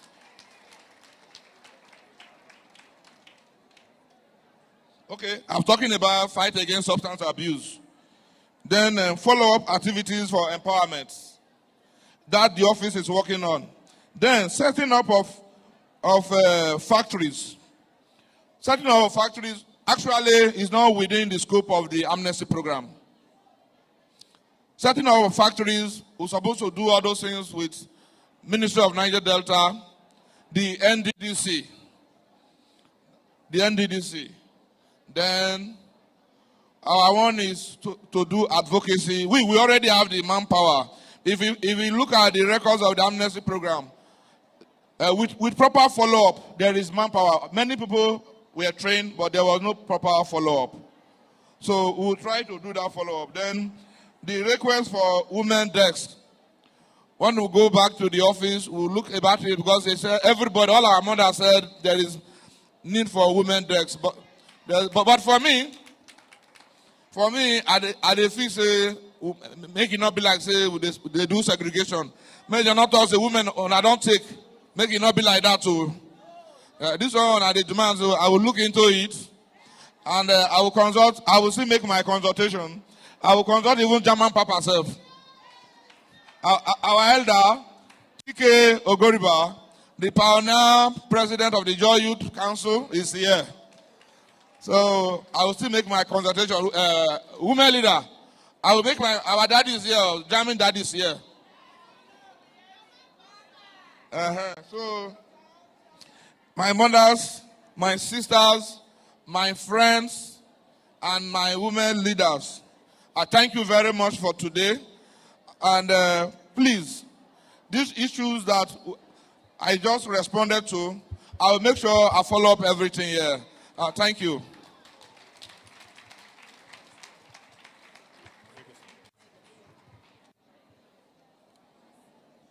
Women, oh yeah.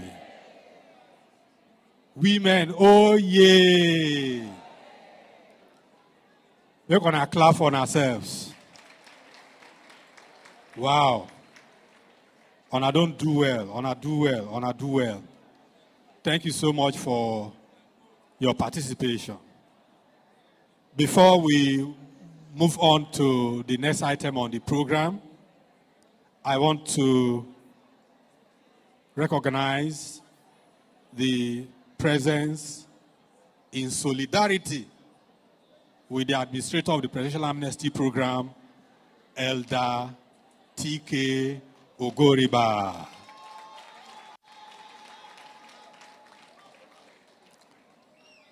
We also have one of our brothers who is also here to solidarize with the Amnesty, Presidential Amnesty boss, and he is the president of the Ijaw Youth Council, Jonathan Lokobri.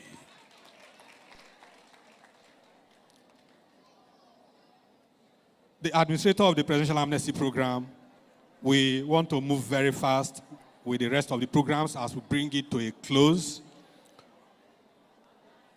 And I would like to... Hello, women. I bet you're going to listen to me at this point in time. Refreshment day. Refreshment day, but you see, all of us go conduct ourselves properly. If you conduct yourselves properly, you will get the food. Everybody will get the food. But if you don't get patience, you say you go they drag, and they drag, and they drag. Wahala go dey, commotion go dey, and I'm sure we will not like that. Hello? So when it reach time for refreshment, make everybody conduct themselves. The people where they serve the food say, they go start with those who sit down for that side. Then they will come from one line after the other. Please maintain decorum and everybody will be fed. Hello? Thank you very much. Let me invite to give us a vote of thanks the president of Ijaw Youth Council, Jonathan Lokobri. Thank you very much.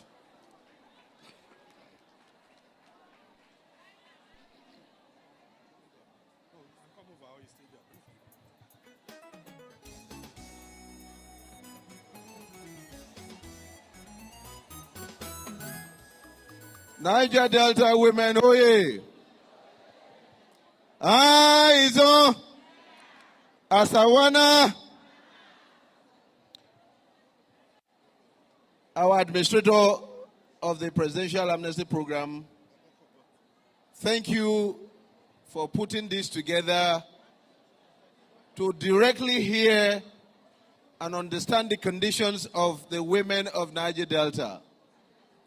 The first way to begin to solve a problem is to begin with the awareness by directly hearing from those concerned. This is perhaps the first time you have brought this program to a level where everybody has a voice to hear their views, to interact with the office directly, and for you to be able to understand what people are going through as far as this program is concerned. Thank you very much. This is also one advantage of having one of your own holding key offices such as this. At least our people can no longer complain that there's no accessibility to the office. Let me say a few things before I round up this process. The Niger Delta especially is going through a new phase. Our struggle has evolved. There were times when our struggle was purely based on the violence and agitation to draw attention. We have gone beyond that. Today, strange elements are happening in our struggle bracket. And women are at the receiving end of this. I can tell you for free that those of you who are mothers here, you have some of your children that you do not know where they are today. Our children are being hypnotized and used for strange things in our struggle that is not beneficial to either their personal growth or for all of us. Let me use this opportunity to advise the women and our mothers here. Please look out for the young children you have that are not within your reach. Strange things are happening to them where little children of 18, 20 years are now recruited as armed men for businesses that are not in their best interest. It's an advice I'm giving to you as food for thought. But for this program, it's my appeal to the administrator that the women have always been part of this struggle. They may not bear harms, but they have been part of those who bear the brunt of our struggle that has evolved over the years. Whatever the office can do to help lift our women, please do not hesitate. And as leaders of our struggle, we will continue to partner with this office in solidarity to make sure the conditions of our people improve daily so that our people of Niger Delta, the women of Niger Delta, have the best of opportunity this program can offer. I don't agree with the fact that this program is winding up because this program is only one of the elements of the amnesty program. So winding it up doesn't tell well for all of us as a people. As long as Niger Delta continues to fuel the economy of our country, this program must be sustained. Thank you and God bless you. Thank you very much, the president of Ijaw Youth Council. Hello. Can we appreciate him for his solidarity?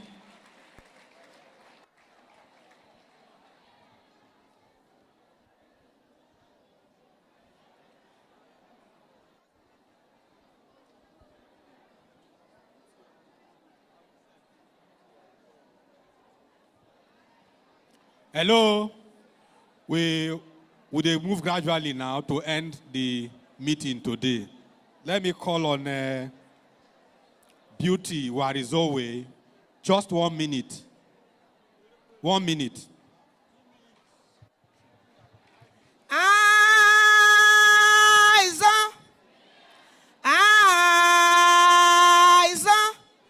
Izokimemi. Ere amiemene. Aniabai. Urobowado. Urobowado. Isoko wado. Wage. Ewo miwere dede. Ewo miwere dede. Asu.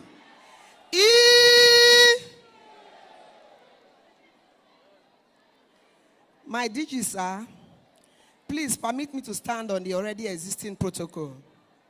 As I have been introduced, Beauty Warizowe is my name.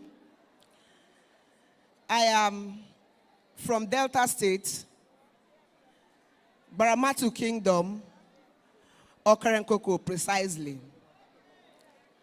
I want to thank God for this day. I want to say a very big thank you to God Almighty for making this day to come to pass. Because, like our sisters have earlier on said, this is what we've not been seeing before now. We have had a lot of coordinators of this presidential amnesty program, but we have never ever seen this before. I want to say a very big thank you to God Almighty for making this day to come to pass. And secondly, I want to thank our brother, Dr. Dennis Brutu Otuaro. I want to say a very big thank you for making this day to come to pass, for remembering the women, for bringing the women together to come and speak their mind. I want to say a very big thank you. I also want to thank the president of this country, President Ahmed Bola Tinubu, for appointing our brother in this office. Like I've earlier on said, you know, we have been having coordinators before now. This is the reason we said they should appoint the right people into the right positions. When you appoint the right people into the right positions, then you start seeing things like this that is happening now. I want to say a very big thank you to Mr. President for appointing the right person. I also want to use this medium to encourage our women to stand firm. Because today we are here. We have told the coordinator a lot of things. And he has in turn replied us. He has told us what he wants to do. He's my brother. I know he's somebody that stands by whatever thing he says.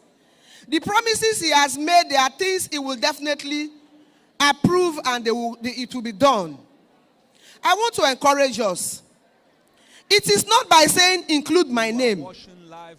It's beyond that. If you have been given an appointment or you have had the opportunity of going to learn any skills through the amnesty office, there are some of us that has been given opportunity to learn skills, but at the end of the day, you see them, the things that even were given to them, you see them selling them out. They won't even continue what they have been taught. It's not a good idea. I want to encourage you. If you have been opportune to be given an opportunity to learn anything, he has promised approving the opportunity of giving grants. If you have been opportune to giving those opportunities, please stand by it, so that it will encourage them to increase. For example, now if you are giving 10 persons opportunity, if they see you that you are doing very well, it will encourage to be increased in numbers, and you see the women growing. So I also want to use this opportunity to also this kind of program that they hold. No, they know. Even today, one stuff will not know. There are a lot of groups. Now information will say no. Say this kind of thing happen. I say this kind of thing happen. Now gather my women. Please, let's not do now we take on here. Waiting at the beg, Doctor Otuaro. At the beg and say making look us well, making him know say the struggle now from Mimbutu Obokona from THT starts. Like some of my friends now, they now get husband through the struggle. The husband they die. Even me, as I talk to you, me at the this amnesty program when they say they carry children that they go school for Bodo Yubo. Now here we take the yaram, we need to see them with our eye. Then they bring this law that they compel people when they on top, when you go school, now them they ajak this law that they take. This one when he enter, so this man, our man, I they beg, make him reason us, make him reach us. We get community chairman them. Like I'm an ex-woman leader from Mibutu, ex from Obokone. I they beg him, make him look us. Our children, they ready to go school, but we not get EPA. All right. According to the woman, when we say still come for Obokonde, seen a former Obokonde woman leader, and she come the yarn for the meeting say make women inclusiveness, make it reach their domon too, because as women, so their children when they within self like go school and make them reach out to women when we say they need make empowerment go around to everybody. Now so Obokonde woman leader on yarn for you. Baramatu Voice, now so we'll take talk with them. Now so the team be. Thank you for joining Baramatu Voice. Thank you and thank you. Thank you, sir. Bye. And all the women, thank God we are covered. We still talking in about Jesus' most precious name, program which have our come to Father an end. and our God, we give you thanks.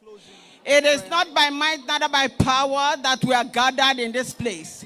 It is something you have orchestrated that we will be here with our brother and all of the executives, the mummies rather, here to discuss the way forward for all the women. And Father, you have enabled us with wisdom, knowledge, and understanding to discuss to the point that glory will be returned to you only. Father, we ask, oh God, as we are leaving this place, let your blessings remain with every one of us. Let your hand rest upon our brother, the boss of Amnesty, for everything he has said. Lord, we ask that you give him the strength, encourage him, lead him, direct his steps, and let the presidency work with him to achieve what we have discussed in the mighty name of Jesus Christ. Father, we thank you for every one woman here, Lord. We cover each and every one with the blood of Jesus. We ask that you take charge, oh God, in the mighty name of Jesus Christ. We are not leaving this place, leaving your presence, Lord. You're going with us. In the mighty name of Jesus Christ, we pray. Oh, you got practice. Make you not take your work. Group photograph with the administrator. Please, let's step down here.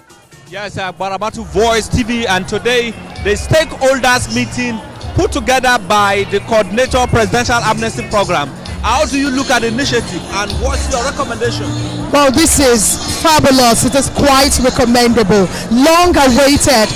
This is really, really commendable. We want to appreciate the Amnesty Board for putting this together. It is what we've waited for, and we thank him very much for this great and innovative idea. Thank you.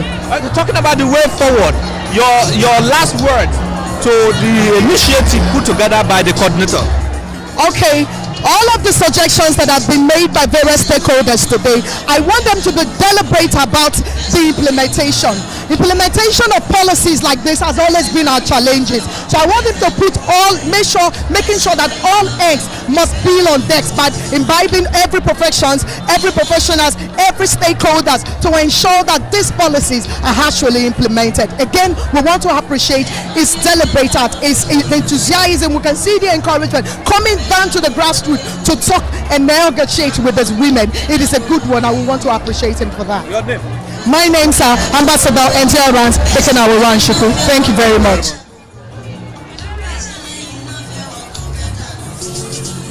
Anchor Bricks. Anchor Bricks. Anchor Bricks.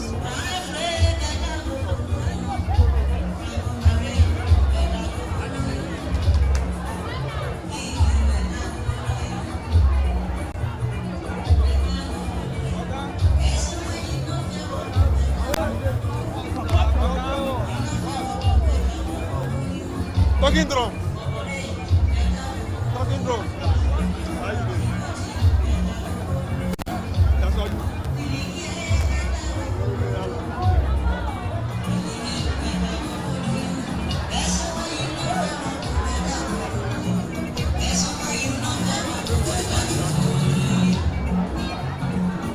I'm picking.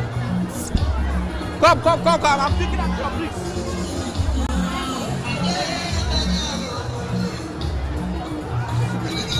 Baramatu Voice.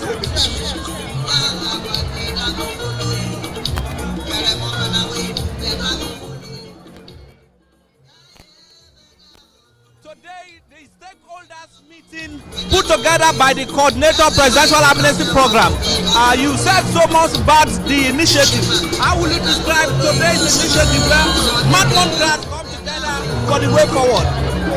Well, I mean, first of all, when you put somebody who is part of what went on that brought us to amnesty, definitely something will change, and different people do things differently. And when you have the right person in the right place believing, then something different will happen. It's good, and I believe that we will get there with women. Women have been lagging behind for a long time, but we will get there. We'll get Your there. name, man? I'm Kilbrick. Thank you very much, man. Thank you. Thank you.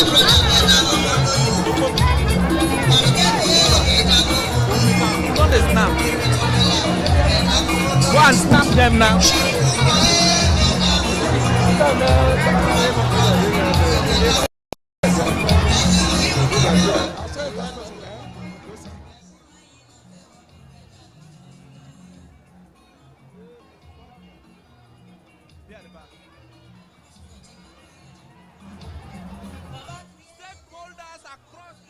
Delta region are all gathered here for the 3 days program put together by the coordinator of Presidential Amnesty Program. The IYC president is here. How will you describe the initiative by the administrator?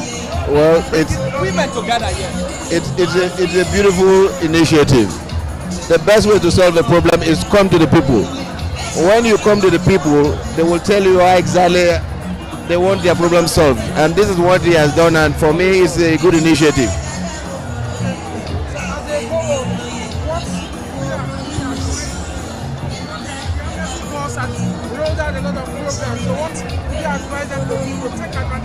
It's important that when you have an opportunity, it's important that you make the best use of it, because there's too much number of people who require these opportunities that they have today. So when they have, it's advised that they make the best use of it. Thank you. Still on this very special moment, I will also be talking to different people in regard to this all-inclusive women empowerment program put together by the administrator of the Presidential Amnesty Program, Chief Dr. Dennis Otuaro. Thank you for watching Baramatu Voice.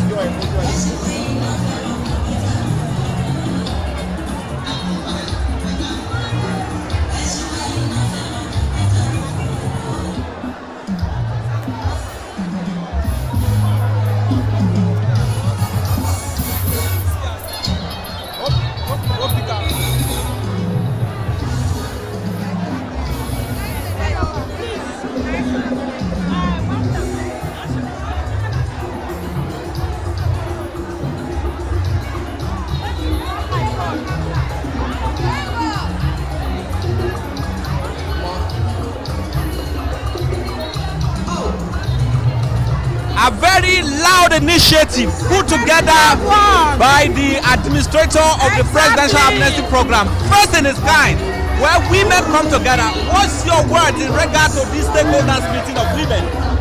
Today, I want to say that as a Niger woman, I am proud for the very first time that indeed the Presidential Amnesty Program has a coordinator. And this is laudable because he didn't just appoint anybody, but they appointed someone who has been part of the struggle. Because we keep telling people, you cannot tell our stories for ourselves. We want to tell our stories our own selves, because you cannot know it more than us. So, I, Chief Dennis Otuaro, being the administrator of Amnesty, you can see the transformation. You can see the reforms going on in the region. Today we enjoy peace. Today we enjoy unity.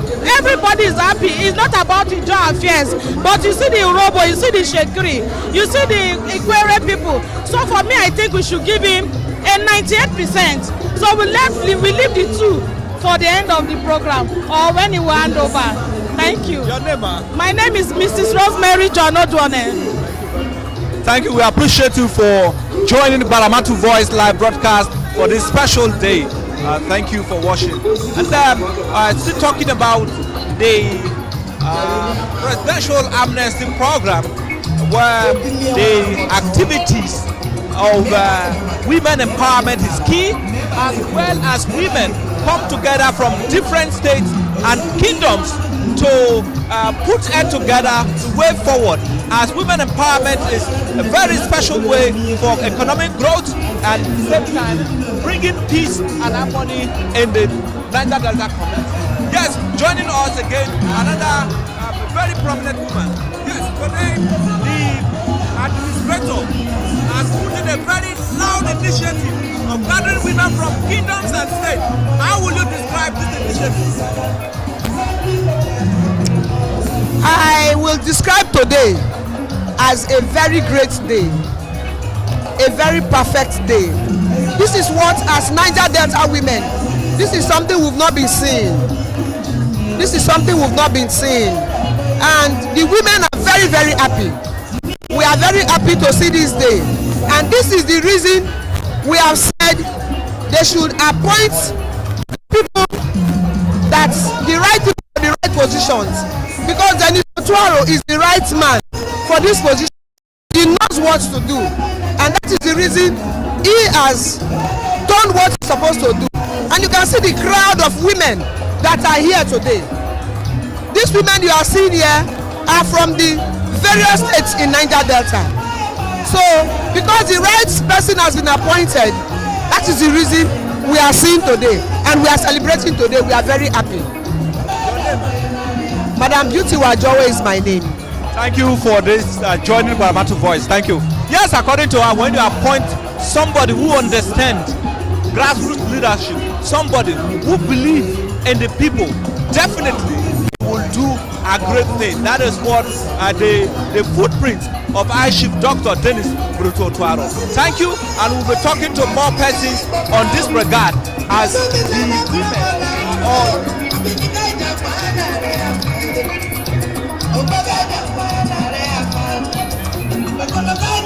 So the meeting has come to an end with a note of joy and hope that the coordinator presidential amnesty program have given hope to Niger Delta women, have given hope to women from different kingdoms as a way to engage them, having a dialogue session where women express their challenges, and key note has been taken by the coordinator of the presidential amnesty program to work with as a way to reaching out to the people of the Niger Delta region. It is no longer as before where issues that concern communities will be raised in Abuja, but this time issues concern communities will be addressed in communities where women will suggest the way forward, where traditional rulers will suggest the way forward, where youth will suggest the way forward. That is the state we have. Thank you for watching Baramatu Voice.